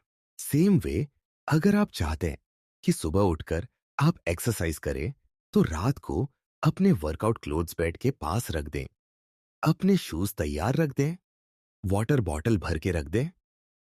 अब सुबह जब आप उठेंगे, सबसे पहली चीज जो आप देखेंगे वो है वर्कआउट गियर। ये एक ट्रिगर है, ये आपको रिमाइंड करता है, ये आपको इजियर बनाता है। ये है प्रॉक्सिमिटी प्रिंसिपल, निकटता का सिद्धांत। जो चीजें आपके पास हैं, आप उन्हें ज्यादा यूज करते हैं। जो चीजें दूर हैं, आप उन्हें कम यूज करते हैं। तो अगर आपका फोन हमेशा आपकी जेब में है, आप हर 5 मिनट में उसे चेक करेंगे। लेकिन अगर आप उसे दूसरे कमरे में रख दें, तो चेकिंग ड्रामेटिकली कम हो जाएगी। न्यूरोलॉजिकली ये सब बहुत सेंस बनाता है। आपका दिमाग एनर्जी सेव करने की कोशिश में रहता है, और जो काम आसान होते हैं वो ऑटोमेटिकली ज्यादा करता है। तो अगर आपको हेल्थी रहना है, तो हेल्थी बिहेवियर्स को इजी बनाइए और अनहेल्थी बिहेवियर्स को हार्ड। फ्रूट्स को फ्रिज में सामने रखिए, जहां आप तुरंत देख सकें। जंक फूड को ऐसी जगह रखिए जहां पहुंचना मुश्किल हो। बुक्स को अपने बेड के पास रखिए, टीवी रिमोट को दूर रखिए। हर छोटी चीज मैटर करती है, क्योंकि आपका एनवायरनमेंट कॉन्स्टेंटली आपके दिमाग को सिग्नल्स भेज रहा है, और वो सिग्नल्स आपके बिहेवियर को शेप कर रहे हैं। तो अगर आप अपनी हैबिट्स बदलना चाहते हैं, तो सबसे पहले अपना एनवायरनमेंट बदलिए। अपने आसपास को इस तरह डिजाइन कीजिए कि गुड हैबिट्स ऑटोमेटिक हो जाए और बैड हैबिट्स डिफिकल्ट। ये है एनवायरमेंटल साइकोलॉजी की असली power. Chapter 10, the self respect mechanism. अब हम बात करते हैं शायद सबसे मिसअंडरस्टूड कॉन्सेप्ट की, सेल्फ रिस्पेक्ट, आत्मसम्मान। लोग सोचते हैं कि सेल्फ रिस्पेक्ट का मतलब है खुद को पसंद करना, खुद से प्यार करना। लेकिन असलियत में सेल्फ रिस्पेक्ट कुछ और है। सेल्फ रिस्पेक्ट का मतलब है खुद को प्रूव करना कि आप रिस्पेक्ट के लायक हैं। And that proof comes from evidence, not from affirmations. आप आईने के सामने खड़े होकर 1000 बार कह सकते हैं, मुझे खुद से प्यार है, मैं वैल्यूबल हूं, मैं वर्दी हूं। लेकिन अगर आपके एक्शंस उसे रिफ्लेक्ट नहीं करते, तो आपका सबकॉन्शियस माइंड नहीं मानेगा। क्योंकि आपका सबकॉन्शियस सिर्फ एविडेंस देखता है, वो वर्ड्स नहीं, एक्शंस देखता है। तो सेल्फ रिस्पेक्ट कैसे बिल्ड होता है? रिपीटेड एविडेंस से, बार बार के सबूत से। हर बार जब आप अपना वादा पूरा करते हैं, ये ये एविडेंस है। हर बार जब आप खुद के लिए खड़े होते हैं, ये एविडेंस है। हर बार जब आप अपनी बाउंड्रीज मेंटेन करते हैं, ये एविडेंस है। हर बार जब आप अपने स्टैंडर्ड्स कॉम्प्रोमाइज नहीं करते, ये एविडेंस है। और ये एविडेंस एक्यूमुलेट होता है, जमा होता है, जैसे बैंक अकाउंट में पैसे जमा होते हैं। शुरुआत में थोड़ा थोड़ा, लेकिन टाइम के साथ कॉम्पाउंड होता है। और एक दिन आप रियलाइज करते हैं कि अब आपके पास इतना एविडेंस है कि आप खुद को डाउट नहीं कर सकते। आप जानते हैं कि आप केपेबल हैं, क्योंकि आपने बार बार खुद को प्रूव किया है। यह है ऑब्जर्वर इफेक्ट। ऑब्जर्वर इफेक्ट, प्रेक्षक प्रभाव। क्वांटम फिजिक्स में एक कॉन्सेप्ट है कि जब आप किसी चीज को ऑब्जर्व करते हैं, तो आप उसे चेंज कर देते हैं। सेम चीज सेल्फ रिस्पेक्ट के साथ होती है। जब आप खुद को ऑब्जर्व करते हैं, जब आप अपने एक्शंस को विटनेस करते हैं, तो आप अपने आप को चेंज कर रहे होते हैं। सोचिए, जब आप जिम में वर्कआउट कर रहे हैं और आप खुद को मिरर में देखते हैं, तो आपकी फॉर्म ऑटोमेटिकली बेटर हो जाती है, क्योंकि अब आप अवेयर हैं, आप ऑब्जर्व कर रहे हैं। सेम वे, जब आप अपनी जिंदगी में अपने एक्शंस को ऑब्जर्व करते हैं, जब आप विटनेस बनते हैं अपने चॉइसेस के, तो ऑटोमेटिकली आपके चॉइसेस बेटर होने लगते हैं। ये है मिरर वर्क साइकोलॉजी, आईना काम की मनोविज्ञान। लेकिन मैं सिर्फ फिजिकल मिरर की बात नहीं कर रहा, मैं मेंटल मिरर की बात कर रहा हूं। जब आप दिन के अंत में बैठकर रिफ्लेक्ट करते हैं कि आज मैंने क्या किया, कैसे बिहेव किया, क्या चॉइसेस ली, तो आप एक मेंटल मिरर होल्ड कर रहे हैं अपने सामने। और जब आप रेगुलरली ये करते हैं, तो आप खुद को बेटर जानने लगते हैं। आप अपने पैटर्न्स देखने लगते हैं, आप अपने ट्रिगर्स पहचानने लगते हैं, और सबसे इंपॉर्टेंट, आप अकाउंटेबल होने लगते हैं, क्योंकि अब आप जानते हैं कि रात को आपको खुद से सवाल करना है कि आज मैंने क्या किया। और ये अकाउंटेबिलिटी सेल्फ रिस्पेक्ट बिल्ड करती है, क्योंकि जब आप अकाउंटेबल होते हैं, तो आप रिस्पॉन्सिबल होते हैं, और जब आप रिस्पॉन्सिबल होते हैं, तो आप कंट्रोल में होते हैं, और कंट्रोल में होना पावर में होना है, और पावर सेल्फ रिस्पेक्ट का फाउंडेशन है। लेकिन यहां एक बहुत इंपॉर्टेंट डिस्टिंक्शन है। सेल्फ रिस्पेक्ट और सेल्फ एस्टीम में फर्क है। सेल्फ एस्टीम कहता है मैं अच्छा हूं क्योंकि मैं खास हूं। सेल्फ रिस्पेक्ट कहता है मैं केपेबल हूं क्योंकि मैंने प्रूव किया है। सेल्फ एस्टीम एक्सटर्नल वैलिडेशन पर डिपेंड करता है, सेल्फ रिस्पेक्ट इंटरनल एविडेंस पर। इसलिए सेल्फ एस्टीम फ्रैजाइल होता है। कोई आपकी तारीफ करे तो बढ़ता है, कोई क्रिटिसाइज करे तो गिरता है। लेकिन सेल्फ रिस्पेक्ट स्टेबल होता है, क्योंकि वो आपके अपने एक्शंस पर बेस्ड है, किसी और की ओपिनियन मैटर नहीं करती। और सबसे ब्यूटीफुल चीज ये है कि सेल्फ रिस्पेक्ट एक वर्चुअस साइकिल क्रिएट करता है, एक ऐसा चक्र जो खुद को रीइंफोर्स करता है। जब आपके पास सेल्फ रिस्पेक्ट होता है, तो आप बेटर चॉइसेस लेते हैं।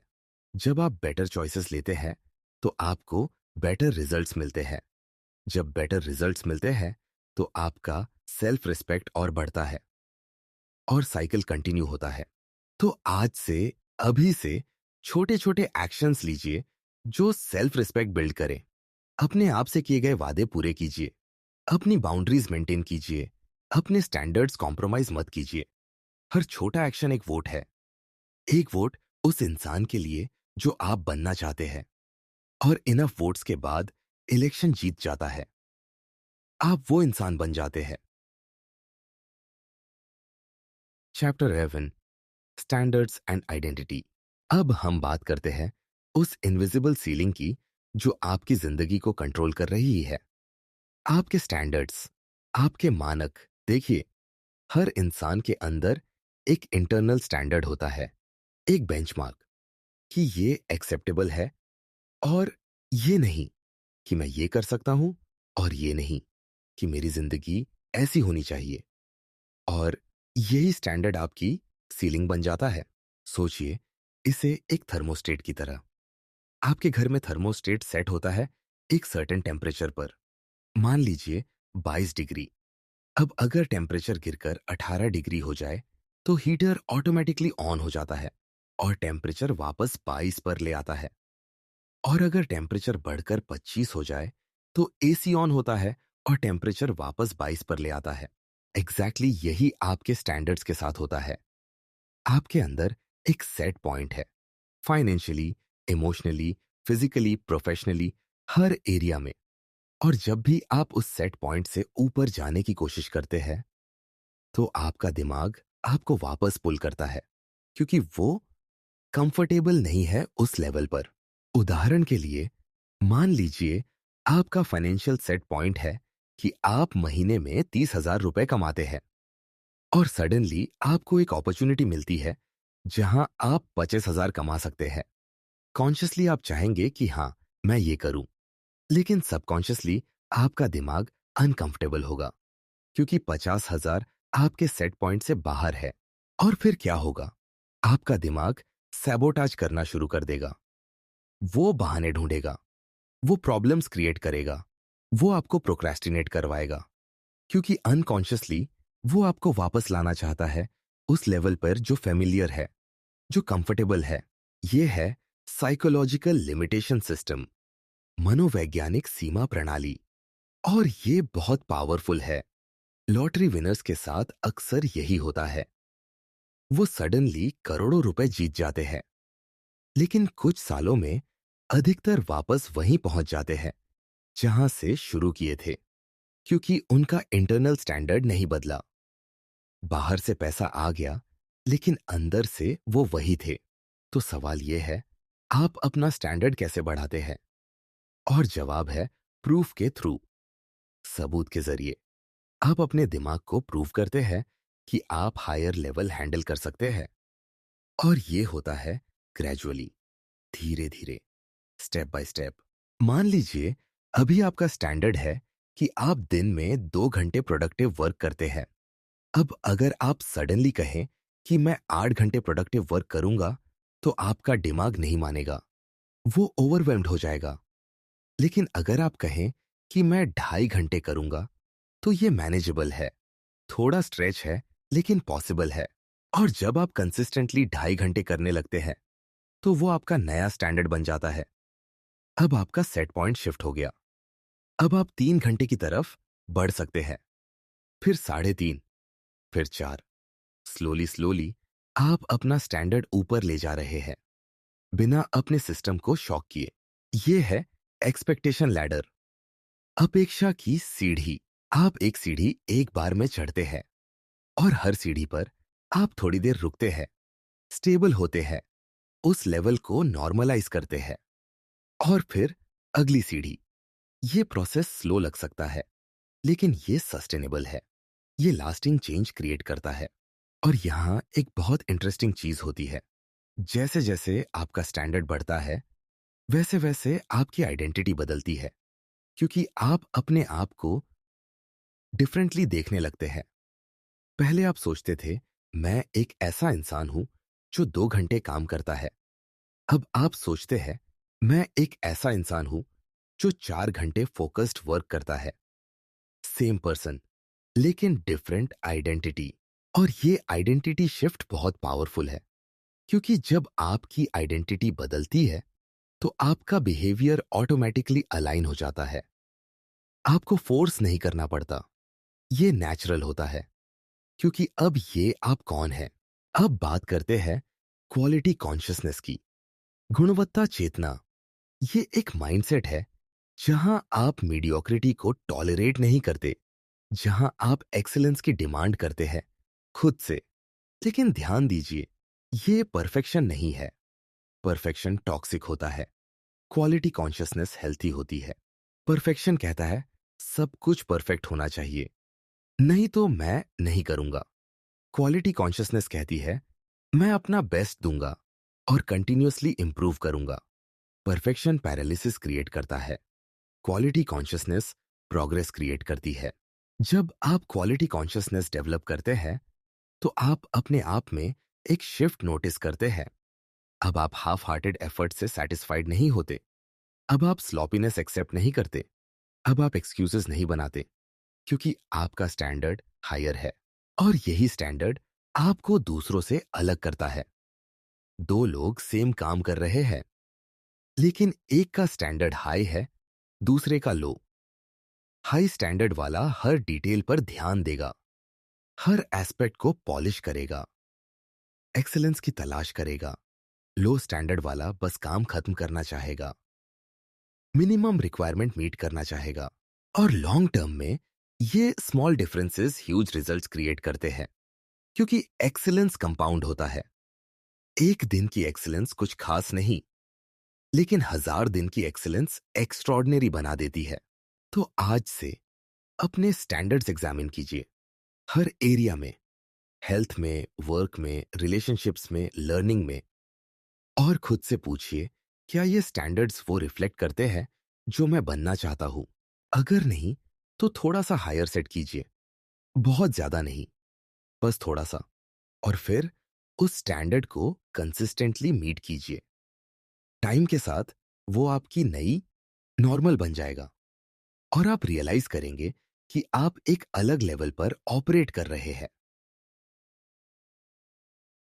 Chapter type the invisible audience trap. अब हम बात करते हैं एक ऐसे ट्रैप की जिसमें ज्यादातर लोग फंसे हैं और उन्हें पता भी नहीं। द इनविजिबल ऑडियंस ट्रैप, अदृश्य दर्शक का जाल। देखिए, हर इंसान के दिमाग में एक इमेजिनरी ऑडियंस बैठी होती है। लोग जो हमें देख रहे हैं, जज कर रहे हैं, इवैल्यूएट कर रहे हैं, और हम अपनी बहुत सारी डिसीजंस इस इनविजिबल ऑडियंस को ध्यान में रखकर लेते हैं। आप सोचते हैं अगर मैं ये करूं तो लोग क्या कहेंगे? अगर मैं फेल हो गया तो लोग क्या सोचेंगे? अगर मैं ट्राई करूं और सक्सीड ना हो तो मैं बेवकूफ नहीं लगूंगा। और ये constant worry about what others think, ये आपकी जिंदगी को कंट्रोल कर लेती है। आप वो नहीं करते जो आप करना चाहते हैं, आप वो करते हैं जो एक्सेप्टेबल है। लेकिन यहाँ हार्श ट्रूथ ये है कि लोग उतना नहीं सोच रहे आपके बारे में जितना आप सोचते हैं। हर कोई अपनी अपनी जिंदगी में बिजी है, अपनी अपनी प्रॉब्लम्स में, अपनी अपनी इनसिक्योरिटीज में। आप उनके लिए उतने इंपॉर्टेंट नहीं है जितना आप सोचते हैं। और ये लिबरेटिंग है, मुक्तिदायक है। ये है स्पॉटलाइट इफेक्ट, स्पॉटलाइट प्रभाव। हमें लगता है कि हम पर हमेशा स्पॉटलाइट है, सबकी नजर हम पर है। लेकिन रियलिटी ये है कि हर कोई अपनी अपनी स्पॉटलाइट में है। नोबडी केयर्स उतना जितना आप डरते हैं। और जब आप ये रियलाइज करते हैं तो एक बर्डन लिफ्ट हो जाता है। अब आप फ्री हैं। अब आप वो कर सकते हैं जो आप सच में करना चाहते हैं, बिना इस डर के कि लोग क्या सोचेंगे। अब बात करते हैं एक्सटर्नल वैलिडेशन और इंटरनल वैलिडेशन के न्यूरोलॉजिकल डिफरेंस की। जब आप एक्सटर्नल वैलिडेशन चाहते हैं तो आपका ब्रेन रिवॉर्ड सिस्टम एक्टिवेट होता है किसी और के रिस्पॉन्स से। कोई आपकी तारीफ करे तो डोपामिन रिलीज होता है, अच्छा लगता है। लेकिन प्रॉब्लम यह है कि यह टेम्परेरी है और एडिक्टिव है। आप फिर से वो फीलिंग चाहते हैं, तो आप फिर कुछ करते हैं दूसरों को इंप्रेस करने के लिए, और फिर वेट करते हैं उनके रिएक्शन का। और ये साइकिल चलती रहती है।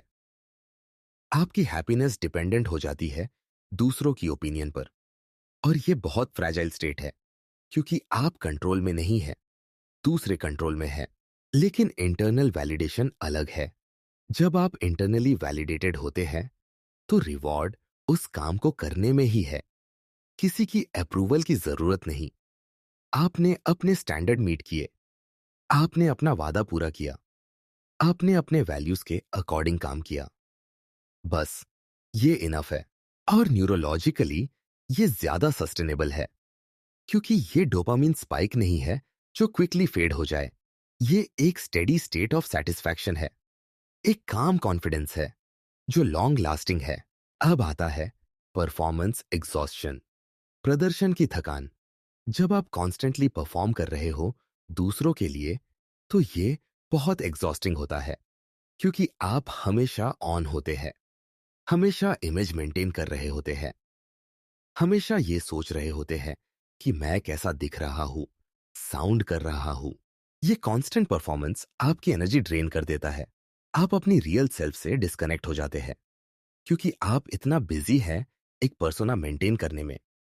और ये बहुत लोनली फीलिंग है, क्योंकि कोई रियल यू को नहीं जानता। सब सिर्फ वो फेसाड देखते हैं जो आपने बनाया है।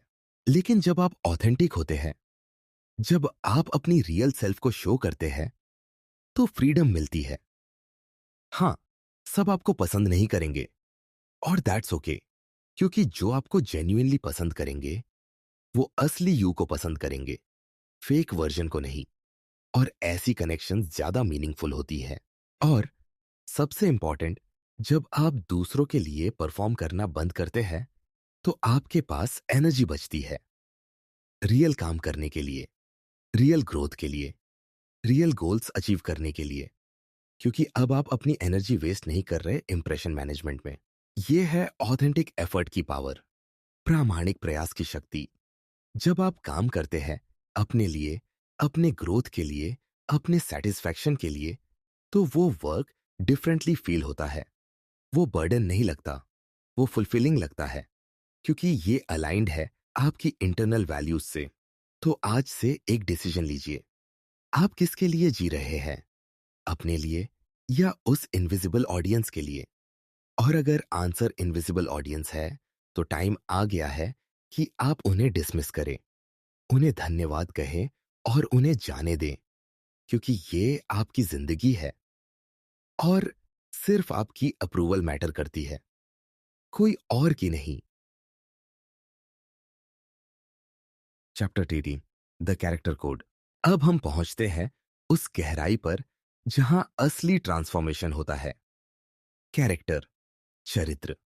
देखिए, स्किल्स सिखाई जा सकती है, नॉलेज दी जा सकती है, लेकिन कैरेक्टर वो बिल्ड होता है। और वो बिल्ड होता है हजारों छोटे छोटे डिसीजन से जो कोई नहीं देखता। ज्यादातर लोग डिसिप्लिन को एक एक्शन समझते हैं, कुछ ऐसा जो आप करते हैं, लेकिन असल में डिसिप्लिन एक आइडेंटिटी है, कुछ ऐसा जो आप है। जब डिसिप्लिन आपकी आइडेंटिटी बन जाती है, तो आपको खुद को फोर्स नहीं करना पड़ता। आप नेचुरली वो काम करते हैं जो डिसिप्लिन्ड लोग करते हैं, क्योंकि अब ये आप कौन हैं। सोचिए किसी ऐसे इंसान के बारे में जिसे आप डिसिप्लिन्ड मानते हैं। क्या वो हर सुबह अलार्म बजने के बाद खुद से लड़ता है? शायद नहीं। वो बस उठ जाता है, क्योंकि डिसिप्लिन्ड लोग ऐसा ही करते हैं। उसके लिए ये स्ट्रगल नहीं है, ये नेचुरल है, क्योंकि ये उसकी आइडेंटिटी का हिस्सा है। और यहाँ ब्यूटीफुल चीज ये है कि आप अपनी आइडेंटिटी कॉन्शियसली डिजाइन कर सकते हैं। आप डिसाइड कर सकते हैं कि मैं कौन बनना चाहता हूं, और फिर छोटे छोटे एक्शंस के थ्रू आप उस आइडेंटिटी को रीइंफोर्स करते हैं। हर एक्शन एक वोट है। मैं कौन हूं, इसके लिए एक वोट। अब आता है मैच्योरिटी थ्रेशोल्ड, परिपक्वता की दहलीज। साइकोलॉजिकल एडल्टहुड की न्यूरोलॉजिकल मार्कर्स क्या है? पहली मार्कर है डिलेड ग्रेटिफिकेशन, तुरंत संतुष्टि को देरी करने की क्षमता। बच्चे इमीडिएट ग्रेटिफिकेशन चाहते हैं, अभी चाहिए, तुरंत चाहिए। लेकिन एडल्ट समझते हैं कि कुछ चीजों के लिए वेट करना पड़ता है। फेमस मार्शमैलो एक्सपेरिमेंट के बारे में सुना होगा।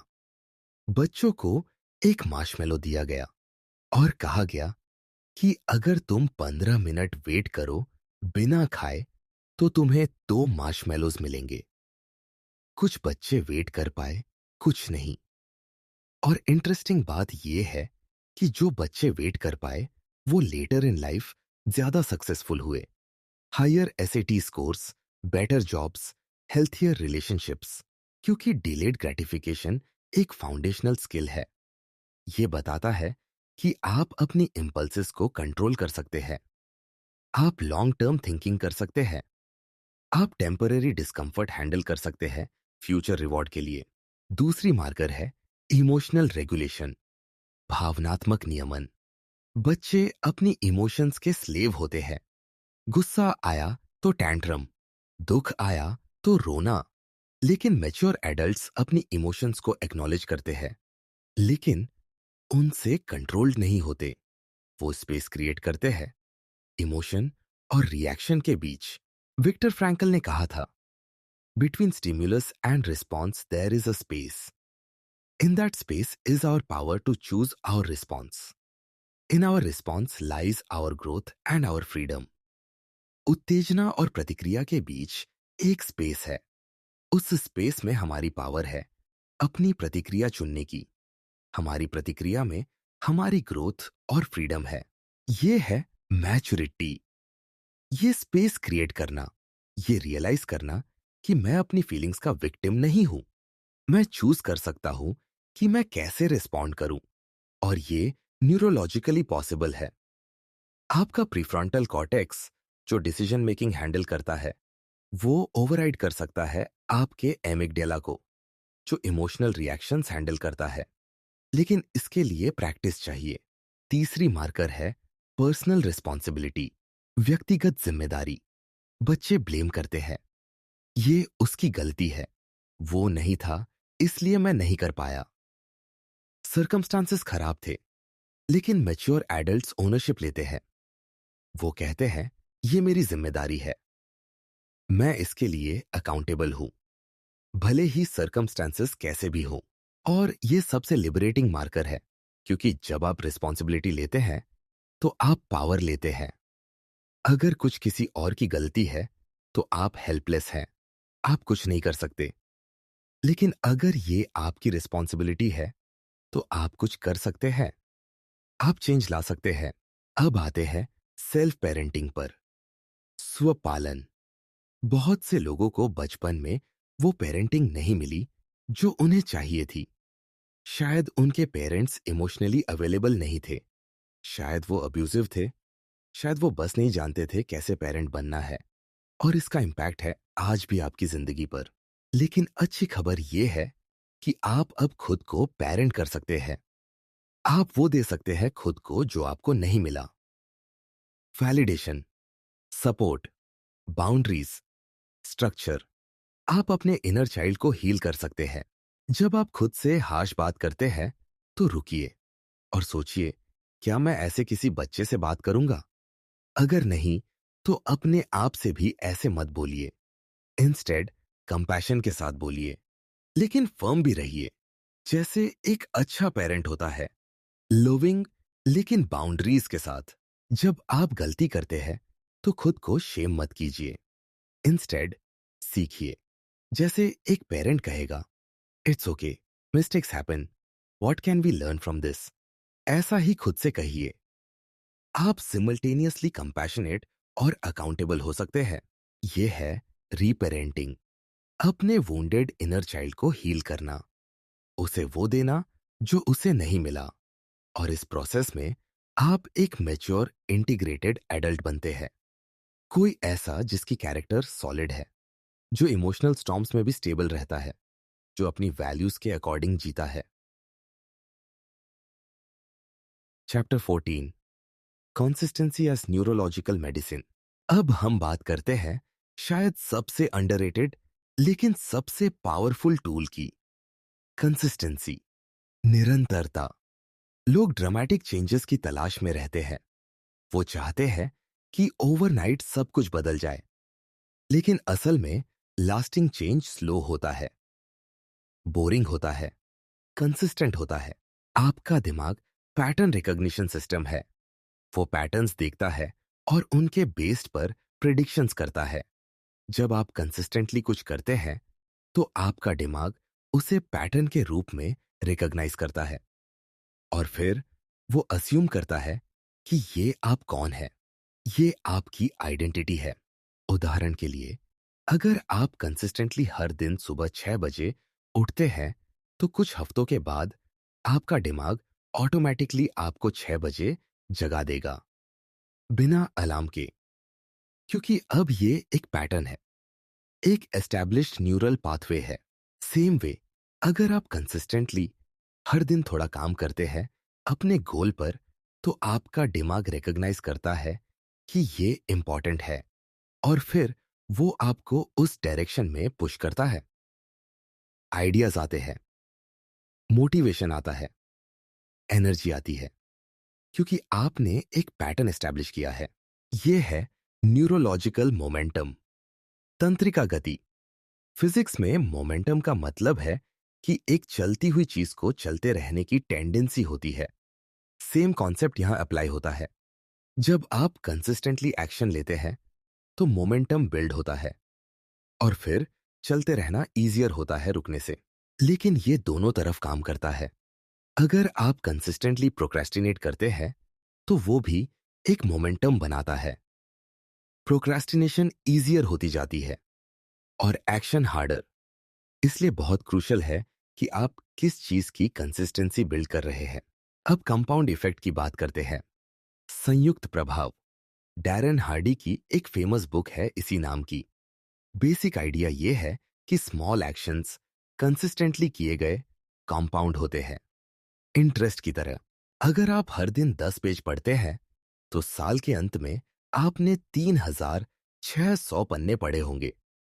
ये लगभग 12 किताबें हैं, सिर्फ 10 पन्ने डेली। लेकिन सालाना ये ह्यूज डिफरेंस है। अगर आप हर दिन सिर्फ 1% बेटर होते हैं, तो साल के अंत में आप कितने बेटर होंगे? गणित कहता है 30 गुना, क्योंकि ये कंपाउंड होता है। हर दिन का इंप्रूवमेंट अगले दिन का बेस बनता है। लेकिन यहां कैच ये है कि शुरुआत में आप ये नहीं देख पाते। पहले कुछ हफ्तों में, कुछ महीनों में आपको लगता है कुछ नहीं हो रहा। आप स्टिल वही हैं जहां थे, और यहीं पर ज्यादातर लोग क्विट कर देते हैं। लेकिन एक्चुअली बहुत कुछ हो रहा होता है अंडरग्राउंड।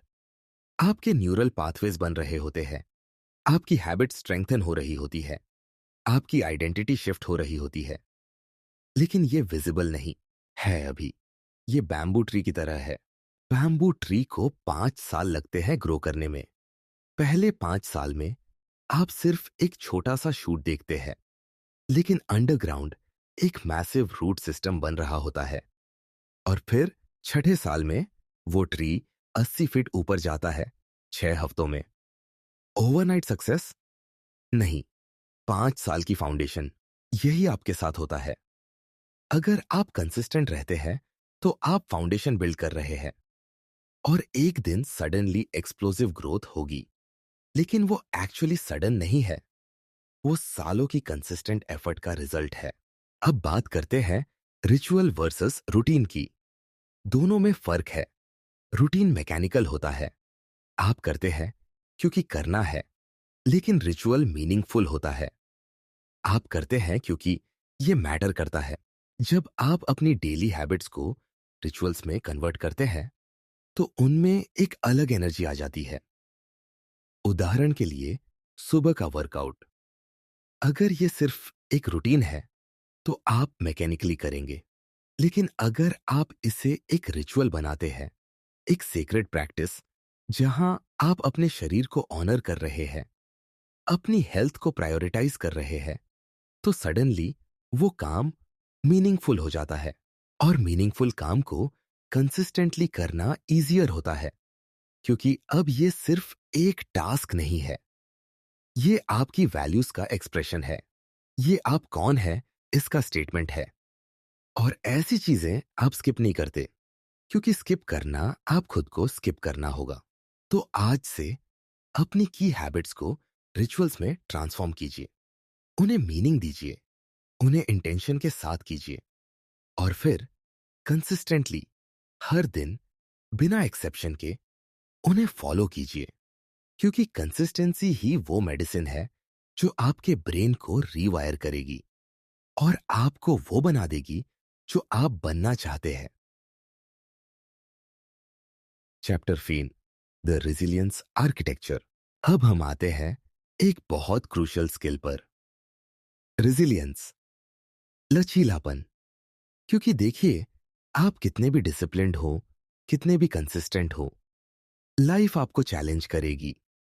प्रॉब्लम्स आएंगी, सेटबैक्स होंगी, फेलियर्स मिलेंगी, और उस वक्त आपका रेजिलियंस डिसाइड करेगा कि आप कंटिन्यू करेंगे या क्विट। ज्यादातर लोग फेलियर को एंड समझते हैं। वो सोचते हैं कि मैं फेल हो गया, मतलब मैं नाकाम हूं। लेकिन एक्चुअली फेलियर सिर्फ फीडबैक है, डेटा है, इंफॉर्मेशन है कि क्या काम नहीं किया। और जब आप इसे इस तरह देखते हैं, तो फेलियर का स्टिंग कम हो जाता है। थॉमस एडिसन ने लाइट बल्ब बनाने में 10,000 बार फेल किया, लेकिन उन्होंने कहा, मैं फेल नहीं हुआ, मैंने सिर्फ 10,000 तरीके खोजे जो काम नहीं करते। यह है रिफ्रेमिंग, फेलियर को फीडबैक के रूप में देखना। और न्यूरोलॉजिकली ये बहुत सेंस बनाता है। जब आप फेल होते हैं और फिर एनालिसिस करते हैं कि क्या गलत हुआ, तो आपका दिमाग सीखता है, न्यू न्यूरल कनेक्शंस बनते हैं, आप स्मार्टर होते हैं, वाइजर होते हैं, और अगली बार आप वो मिस्टेक नहीं करेंगे। लेकिन अगर आप फेलियर के बाद क्विट कर देते हैं, तो कोई लर्निंग नहीं होती। आपका दिमाग बस इतना सीखता है कि फेलियर बैड है, अवॉइड करो, और फिर आप रिस्क लेना बंद कर देते हैं। ग्रोथ रुक जाती है। इसलिए सक्सेसफुल लोग फेलियर को एम्ब्रेस करते हैं, वो एक्टिवली सीक करते हैं सिचुएशंस जहां वो फेल हो सकते हैं, क्योंकि वो जानते हैं कि फेलियर ग्रोथ का फास्टेस्ट पाथ है। अगर आप फेल नहीं हो रहे, तो आप इनफ ट्राई नहीं कर रहे, आप अपनी लिमिट्स टेस्ट नहीं कर रहे, आप सेफ जोन में हैं। अब आता है एडजस्टमेंट प्रोटोकॉल, समायोजन प्रोटोकॉल। जब चीजें प्लान के अकॉर्डिंग नहीं होती, तो आप क्या करते हैं? रिजिड लोग स्टक हो जाते हैं। वो कहते हैं, ये प्लान था, ये काम नहीं किया, तो मैं क्विट करूंगा। लेकिन रिजिलियंट लोग एडजस्ट करते हैं। वो फ्लेक्सिबिलिटी रखते हैं कमिटमेंट के साथ।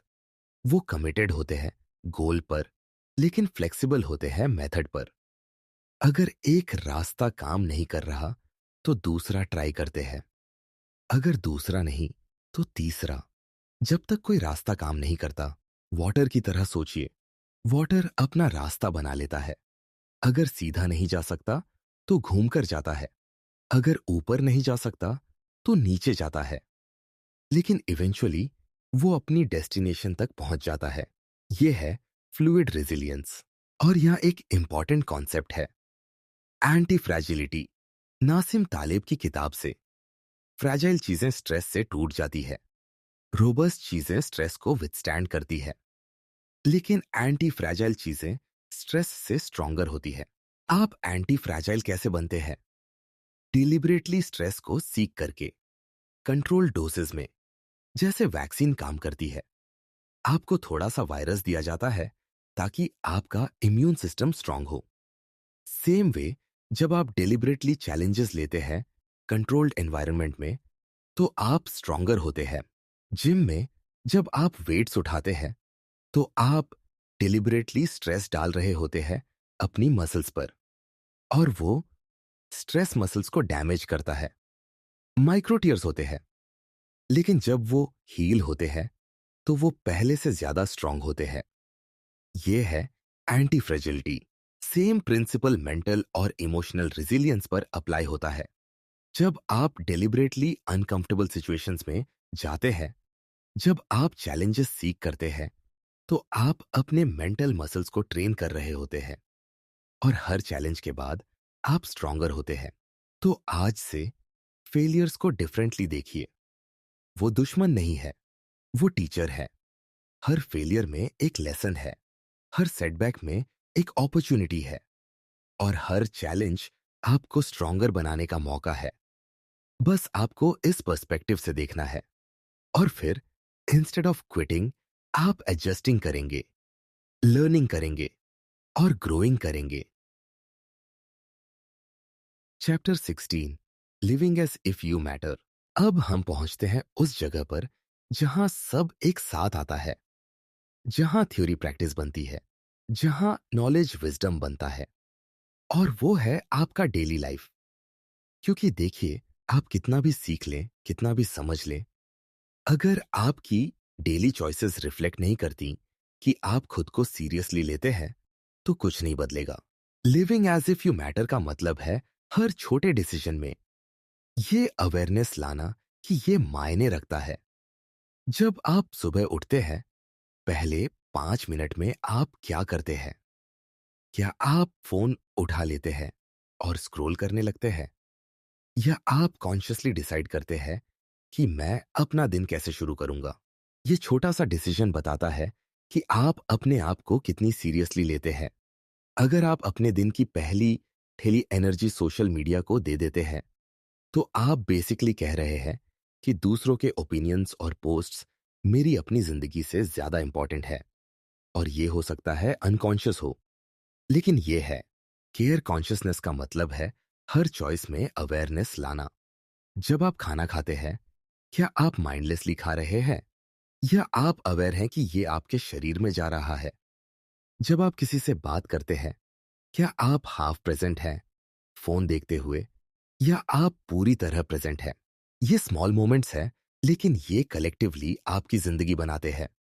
और जब आप इन मोमेंट्स में केयर लाते हैं, कॉन्शियसनेस लाते हैं, तो आपकी पूरी क्वालिटी ऑफ लाइफ बदल जाती है।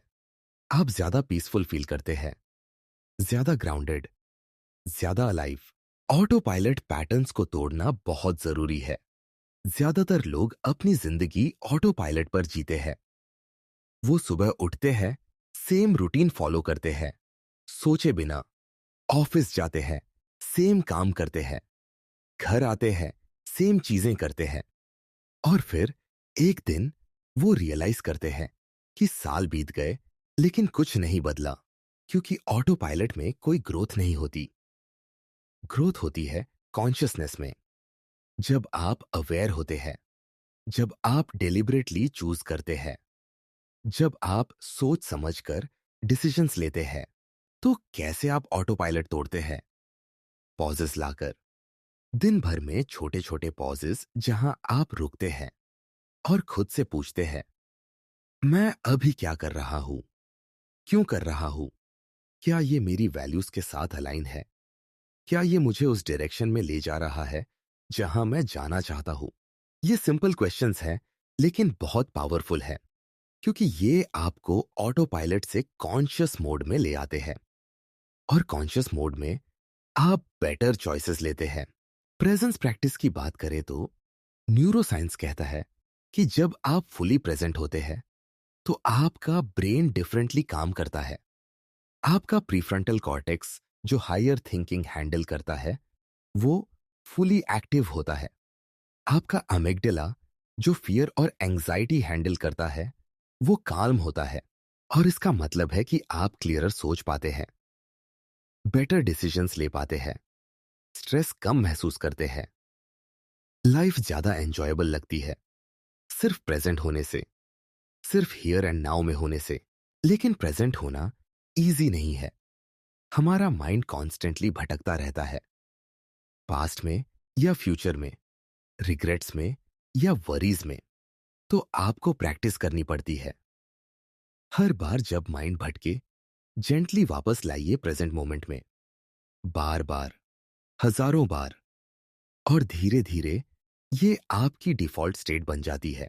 जब आप इस तरह जीते हैं, जब हर चॉइस में केयर है, हर मोमेंट में प्रेजेंस है, तो आप लिटरली डिफरेंटली महसूस करते हैं। आप ज्यादा कनेक्टेड फील करते हैं अपनी जिंदगी से। आप विक्टिम नहीं फील करते, आप क्रिएटर फील करते हैं, क्योंकि अब आप कॉन्शियसली अपनी जिंदगी क्रिएट कर रहे हैं, अनकॉन्शियसली रिएक्ट नहीं कर रहे। Chapter 17, the honour system. अब आते हैं उस फाउंडेशन पर जिसके बिना कुछ भी टिकाऊ नहीं है। वर्ड इंटेग्रिटी, शब्द अखंडता, अपने शब्द को सेक्रेड बनाना। देखिए, आपकी क्रेडिबिलिटी, आपकी सेल्फ ट्रस्ट, आपकी पूरी आइडेंटिटी, सब कुछ इस पर डिपेंड करती है कि आप अपने वर्ड्स को कितनी सीरियसली लेते हैं। हर बार जब आप कुछ कहते हैं और करते हैं, तो आप एक कॉन्ट्रैक्ट बना रहे हैं खुद के साथ। और हर बार जब आप उस कॉन्ट्रैक्ट को ऑनर करते हैं, तो आप अपनी इंटेग्रिटी मजबूत कर रहे हैं। और हर बार जब आप ब्रेक करते हैं, तो आप उसे कमजोर कर रहे हैं। और यहां कोई बीच का रास्ता नहीं है। या तो आप अपने वर्ड को ऑनर करते हैं या नहीं। थोड़ा बहुत नहीं चलता, क्योंकि आपका सबकॉन्शियस सब रिकॉर्ड कर रहा है। वो काउंट कर रहा है कितनी बार आपने कहा और किया, कितनी बार आपने कहा और नहीं किया। और वो रेशियो डिसाइड करता है कि आप खुद पर कितना ट्रस्ट करते हैं। इंटरनल अकाउंटेबिलिटी लूप बनाना बहुत जरूरी है। ये एक सिस्टम है जहां आप खुद को अकाउंटेबल होल्ड करते हैं, बिना किसी एक्सटर्नल प्रेशर के। क्योंकि देखिए, एक्सटर्नल अकाउंटेबिलिटी टेम्पररी होती है। बॉस है तो काम करते हैं, डेडलाइन है तो करते हैं। लेकिन इंटरनल अकाउंटेबिलिटी परमानेंट है, वो हमेशा काम करती है। कैसे आप ये लूप बनाते हैं? डेली रिव्यू से। हर रात बिस्तर पर जाने से पहले 5 मिनट लीजिए और खुद से पूछिए, आज मैंने क्या कहा था करने के लिए? क्या मैंने किया? अगर हां, तो एक्नॉलेज कीजिए, अपने आप को क्रेडिट दीजिए।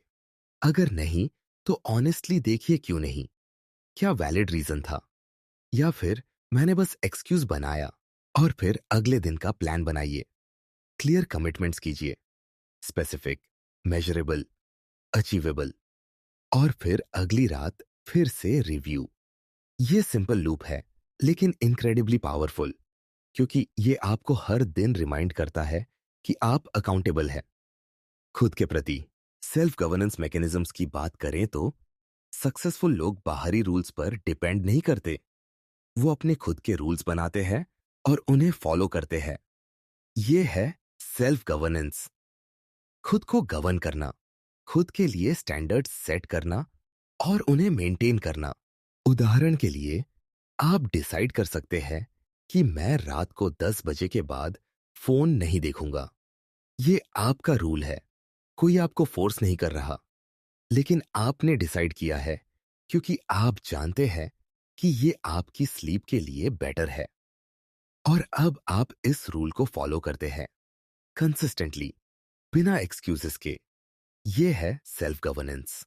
और जब आप ऐसे रूल्स बनाते हैं और फॉलो करते हैं, तो आप अपने आप में एक ट्रस्ट बिल्ड करते हैं। आप जानते हैं कि अगर मैं कुछ डिसाइड करूंगा तो मैं करूंगा, भले ही मुश्किल हो, भले ही अनकंफर्टेबल हो, मेरा वर्ड मैटर करता है। ट्रस्ट रेस्टोरेशन की जर्नी बहुत ब्यूटीफुल है। अगर आपने सालों तक खुद के साथ ट्रस्ट तोड़ा है, तो वो ओवरनाइट रिस्टोर नहीं होगा, लेकिन हर छोटा कदम काउंट्स करता है। हर रखा गया वादा एक ब्रिक है उस ब्रिज की जो टूटी हुई थी। शुरुआत में जब आप कोई छोटा वादा पूरा करते हैं, तो आपका माइंड सरप्राइज्ड होता है। वो सोचता है, अरे, इसने सच में किया। और वो थोड़ा सा आपको ट्रस्ट करने लगता है। फिर आप एक और वादा पूरा करते हैं, ट्रस्ट थोड़ा और बढ़ता है, और धीरे धीरे, ब्रिक बाय ब्रिक, वो ब्रिज रीबिल्ड होता है। और एक दिन आप रियलाइज करते हैं कि अब जब आप कुछ कहते हैं, तो आपका माइंड ऑटोमेटिकली अस्यूम करता है कि आप करेंगे। डाउट नहीं होता, ट्रस्ट होता है। और वो फीलिंग, वो सेल्फ ट्रस्ट का फीलिंग, उससे पावरफुल कोई फीलिंग नहीं, क्योंकि अब आप जानते हैं कि आप अपने आप पर डिपेंड कर सकते हैं, सर्कमस्टांसेस चाहे कैसे भी हों। Chapter 18, the vision implementation gap. अब हम बात करते हैं उस गैप की जो ज्यादातर लोगों की विजन और रियलिटी के बीच है। वो सोचते हैं बहुत कुछ, प्लान करते हैं बहुत कुछ, ड्रीम करते हैं बहुत कुछ, लेकिन इंप्लीमेंट करते हैं बहुत कम। और ये गैप ही है जो उन्हें स्टक रखता है। थ्योरी से एम्बॉडीमेंट का जर्नी सबसे इंपॉर्टेंट जर्नी है। थ्योरी में आप जानते हैं क्या करना है, लेकिन एम्बॉडीमेंट में आप एक्चुअली करते हैं। थ्योरी ब्रेन में है, एम्बॉडीमेंट बॉडी में है, नर्वस सिस्टम में है, ऑटोमेटिक बिहेवियर्स में है। जब कोई चीज एम्बॉडी हो जाती है, तो आपको सोचना नहीं पड़ता, आप बस करते हैं। जैसे ड्राइविंग, शुरुआत में आपको हर चीज कॉन्शियसली करनी पड़ती है, clutch, gear, brake, accelerator, mirror, सब कुछ। लेकिन कुछ महीनों के बाद ये ऑटोमेटिक हो जाता है। आप बात करते हुए, म्यूजिक सुनते हुए, सोचते हुए ड्राइव कर सकते हैं, क्योंकि अब ये एम्बॉडी हो गया है। सेम वे, डिसिप्लिन को एम्बॉडी करना होता है, सेल्फ रिस्पेक्ट को एम्बॉडी करना होता है, कंसिस्टेंसी को एम्बॉडी करना होता है। सिर्फ समझना काफी नहीं, एक्चुअली जीना पड़ता है, रोजाना, बार बार, जब तक कि वो आपकी सेकंड नेचर न बन जाए। न्यूरोलॉजिकल इंटीग्रेशन की प्रोसेस में टाइम लगता है। आपका ब्रेन न्यू इंफॉर्मेशन तुरंत इंटीग्रेट नहीं करता। उसे रिपीटिशन चाहिए, प्रैक्टिस चाहिए, टाइम चाहिए। रिसर्च कहती है कि एक नई हैबिट फॉर्म होने में औसतन 66 दिन लगते हैं, और कुछ कॉम्प्लेक्स हैबिट्स में तो ज्यादा। तो अगर आप कुछ नया सीख रहे हैं, कोई नई आइडेंटिटी डेवलप कर रहे हैं, तो पेशेंट रहिए, अपने आप को टाइम दीजिए। ओवरनाइट ट्रांसफॉर्मेशन की एक्सपेक्ट मत कीजिए, क्योंकि लास्टिंग चेंज स्लो होता है, डीप होता है, न्यूरोलॉजिकल लेवल पर होता है। डेली वोट कॉन्सेप्ट बहुत पावरफुल है। जेम्स क्लियर ने अपनी बुक एटॉमिक हैबिट्स में कहा है, हर एक्शन आप ले रहे हैं, वो एक वोट है उस टाइप के पर्सन के लिए जो आप बनना चाहते हैं। तो जब आप जिम जाते हैं, ये एक वोट है एक फिट पर्सन के लिए। जब आप हेल्थी खाना खाते हैं, ये एक वोट है। जब आप पढ़ते हैं, ये एक वोट है एक नॉलेजेबल पर्सन के लिए। और इलेक्शंस कैसे जीते जाते हैं? मेजॉरिटी वोट से। तो अगर आपके दिन में 20 एक्शंस हैं और 10 हेल्थी पर्सन की तरह है और 10 अनहेल्थी पर्सन की तरह, तो टाई है, कोई प्रोग्रेस नहीं। लेकिन अगर 11 हेल्थी की तरह है, तो मेजॉरिटी है, प्रोग्रेस है, धीमा लेकिन श्योर। और जैसे जैसे आप ज्यादा वोट्स कास्ट करते हैं राइट डायरेक्शन में, वैसे वैसे इलेक्शन क्लियर होता जाता है। और एक पॉइंट आता है जहां आउटकम ऑब्वियस है। अब आप वो पर्सन हैं, बन नहीं रहे हैं, क्योंकि इनफ वोट्स पड़ चुके हैं। बिकमिंग एविडेंस का मतलब है कि आप खुद प्रूफ बन जाते हैं अपनी खुद की कैपेसिटी का। लोग बाहर से वैलिडेशन ढूंढते हैं, सक्सेस स्टोरीज पढ़ते हैं, दूसरों को देखते हैं, लेकिन सबसे पावरफुल एविडेंस वो है जो आप खुद है। आपकी अपनी जर्नी, आपके अपने ट्रांसफॉर्मेशंस। जब आप खुद को देखते हैं कि मैं वो कर सकता हूं जो मुझे लगता था मैं नहीं कर सकता, तो कोई बाहरी मोटिवेशन उससे ज्यादा पावरफुल नहीं। आप अपने आप को प्रूव कर चुके हैं और वो प्रूफ परमानेंट है, कोई छीन नहीं सकता। तो विजन और इम्प्लीमेंटेशन के बीच का गैप कैसे भरें?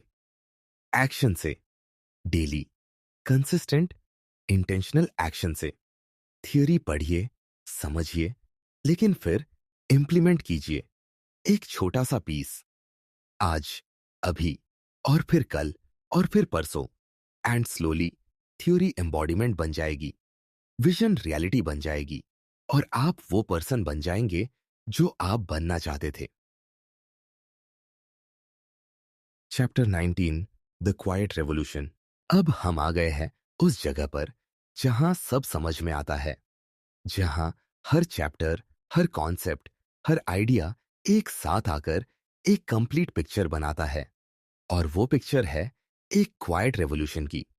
एक ऐसी क्रांति जो बाहर नहीं, अंदर होती है, जो लाउड नहीं, साइलेंट होती है, लेकिन जो पावरफुल है, लास्टिंग है, रियल है।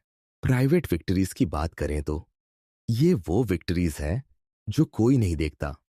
जब आप सुबह अलार्म बजते ही उठ जाते हैं, जबकि कोई चेक नहीं कर रहा। जब आप अपना वर्कआउट पूरा करते हैं, जबकि कोई जिम में नहीं है। जब आप अपना काम ऑनेस्टली करते हैं, जबकि कोई मॉनिटर नहीं कर रहा। ये सब प्राइवेट विक्ट्रीज हैं। और ये प्राइवेट विक्ट्रीज ही एक्चुअली सबसे इंपॉर्टेंट है, क्योंकि पब्लिक विक्ट्रीज तो सर्कमस्टांसेस से इन्फ्लुएंस्ड होती है, लक फैक्टर होता है, टाइमिंग होती है। लेकिन प्राइवेट विक्ट्रीज पूरी तरह आपके कंट्रोल में है। ये प्योरली आपकी कैरेक्टर की रिफ्लेक्शन है। स्टीवन कॉवी ने कहा था, private victories precede public victories. निजी जीत सार्वजनिक जीत से पहले आती है। मतलब, अगर आप चाहते हैं कि बाहर की दुनिया में सक्सेस मिले, तो पहले अंदर की दुनिया में सक्सेस चाहिए। पहले खुद के साथ बैटल जीतनी होगी, तब जाकर बाहर की बैटल्स जीत पाएंगे। इंटरनल स्कोर कीपिंग बहुत लिबरेटिंग है, मुक्तिदायक है। जब आप अपना स्कोर कार्ड खुद रखते हैं, तो आपको किसी और की अप्रूवल की जरूरत नहीं रहती। आप जानते हैं कि आज आपने अच्छा किया या नहीं, आपने अपने स्टैंडर्ड्स मीट किए या नहीं, आपने अपने कमिटमेंट्स पूरे किए या नहीं। और ये नोइंग, ये इंटरनल स्कोर कार्ड बहुत पीसफुल है, क्योंकि अब आप डिपेंडेंट नहीं है दूसरों की ओपिनियंस पर। मार्केट कैसा है, इकोनॉमी कैसी है, लोग क्या कह रहे हैं, इससे फर्क नहीं पड़ता। आपका स्कोर कार्ड इंटरनल है, स्टेबल है, रिलायबल है। काम कॉन्फिडेंस की फीलिंग बहुत अलग होती है नर्वस एनर्जी से। नर्वस एनर्जी वो है जब आप कॉन्स्टेंटली प्रूव करने की कोशिश में है, जब आप इनसिक्योर है, जब आप डाउट में है। लेकिन काम कॉन्फिडेंस वो है जब आप जानते हैं कि आप केपेबल है, प्रूवन है खुद को। ये कॉन्फिडेंस लाउड नहीं होता, एरोगेंट नहीं होता, ये क्वाइट होता है, हम्बल होता है, लेकिन अनशेकेबल होता है, क्योंकि ये एविडेंस पर बेस्ड है, सालों की डेली विक्ट्रीज पर, हजारों छोटे छोटे प्रोमिसेस जो पूरे किए गए, काउंटलेस मोमेंट्स जब आप खुद के लिए शो अप हुए। और ये कॉन्फिडेंस न्यूरोलॉजिकल सिक्योरिटी क्रिएट करता है। आपका नर्वस सिस्टम काम होता है, आपका अमेग्डला ओवर एक्टिव नहीं होता, आप कांस्टेंट फाइट और फ्लाइट मोड में नहीं होते, क्योंकि आप ट्रस्ट करते हैं खुद पर। आप जानते हैं कि चाहे क्या भी हो, आप हैंडल कर लेंगे, क्योंकि आपने पहले भी किया है, बार बार। सेल्फ ट्रस्ट से जो पीस आती है, वो कोई एक्सटर्नल अचीवमेंट नहीं दे सकती। आप करोड़पति बन सकते हैं, लेकिन अगर खुद पर ट्रस्ट नहीं है, तो भी एंग्शियस रहेंगे। लेकिन अगर सेल्फ ट्रस्ट है, तो भले ही आपके पास कम है, फिर भी आप पीसफुल रहेंगे, क्योंकि आप जानते हैं कि आप केपेबल हैं, आप खुद पर डिपेंड कर सकते हैं। Chapter 20, the ripple effect. अब हम देखते हैं कि जब आप खुद को सीरियसली लेना शुरू करते हैं, तो सिर्फ आप नहीं बदलते, आपकी पूरी जिंदगी बदलती है। हर एरिया, हर रिलेशनशिप, हर एस्पेक्ट, क्योंकि सेल्फ रिस्पेक्ट सेंट्रल है, वो सेंटर ऑफ द व्हील है। और जब सेंटर मजबूत होता है, तो पूरा व्हील स्मूथ चलता है। सिस्टेमिक लाइफ इंप्रूवमेंट का मतलब है कि इंप्रूवमेंट एक एरिया में दूसरे एरियाज में भी स्प्रेड होती है। जब आप फिजिकली फिट होते हैं, तो आपकी मेंटल क्लैरिटी बढ़ती है, प्रोडक्टिविटी बढ़ती है, कॉन्फिडेंस बढ़ता है, रिलेशनशिप्स इंप्रूव होती है, क्योंकि अब आप बेटर वर्जन है अपने आप का। जब आप फाइनेंशियली डिसिप्लिन्ड होते हैं, तो सिर्फ बैंक बैलेंस नहीं बढ़ता, स्ट्रेस कम होता है, स्लीप बेटर होती है, रिलेशनशिप्स में कम फाइट्स होती है, फ्यूचर के प्रति ऑप्टिमिज्म बढ़ता है, क्योंकि फाइनेंशियल स्ट्रेस बहुत सारी दूसरी प्रॉब्लम्स की रूट है। ये है systemic nature of self improvement. सब कुछ कनेक्टेड है, आइसोलेटेड इंप्रूवमेंट्स नहीं होती। जब एक एरिया इंप्रूव होता है, वो ऑटोमेटिकली दूसरे एरियाज को पॉजिटिवली अफेक्ट करता है। बाउंड्री न्यूरोप्लास्टिसिटी की बात करें तो, जब आप कंसिस्टेंटली अपनी बाउंड्रीज मेंटेन करते हैं, तो आपका ब्रेन रीवायर होता है। पहले शायद आपको गिल्टी फील होता था ना कहने में, लेकिन जब आप प्रैक्टिस करते हैं, तो स्लोली वो गिल्ट कम होता है और कॉन्फिडेंस बढ़ता है। आपका ब्रेन सीखता है कि बाउंड्रीज हेल्थी है, नेसेसरी है, और जो लोग आपकी बाउंड्रीज रिस्पेक्ट नहीं करते, वो आपकी जिंदगी में नहीं होने चाहिए। ये रियलाइजेशन एम्पावरिंग है। और जब आपका ब्रेन ये समझ जाता है, तो बाउंड्रीज सेट करना ऑटोमेटिक हो जाता है, natural, without guilt, without hesitation. Energy conservation की एफिशिएंसी अमेजिंग है। जब आप अलाइंड लाइफ जीते हैं, जब आपकी वैल्यूज, वर्ड्स और एक्शंस मैच करते हैं, तो बहुत कम एनर्जी वेस्ट होती है। आपको कांस्टेंट इंटरनल कॉन्फ्लिक्ट नहीं झेलनी पड़ती, आपको जस्टिफाई नहीं करना पड़ता अपने डिसीजंस को, आपको गिल्ट नहीं कैरी करनी पड़ती। सब एनर्जी प्रोडक्टिव काम में लग सकती है, क्रिएटिव काम में, मीनिंगफुल काम में, और इससे आप अचीव कर पाते हैं बहुत ज्यादा, बिना ज्यादा एफर्ट के, क्योंकि एफर्ट फोकस्ड है, अलाइंड है, वेस्टेड नहीं है। और शायद सबसे ब्यूटीफुल रिपल इफेक्ट है रिलेशनशिप्स पर। जब आप खुद को सीरियसली लेते हैं, तो लोग भी आपको सीरियसली लेते हैं। जब आप अपनी बाउंड्रीज मेंटेन करते हैं, तो लोग उनका रिस्पेक्ट करते हैं। जब आप अपने स्टैंडर्ड्स हाई रखते हैं, तो हाई क्वालिटी लोग आपकी जिंदगी में अट्रैक्ट होते हैं, क्योंकि लाइक अट्रैक्ट्स लाइक। जब आप ग्रोथ ओरिएंटेड हैं, तो ग्रोथ ओरिएंटेड लोग आपके पास आते हैं। जब आप डिसिप्लिन्ड हैं, तो डिसिप्लिन्ड लोग आपके सर्कल में होते हैं, और ये ऑटोमेटिकली आपकी जिंदगी को एलिवेट करता है, बिना आपके ट्राई किए। तो ये है रिपल इफेक्ट।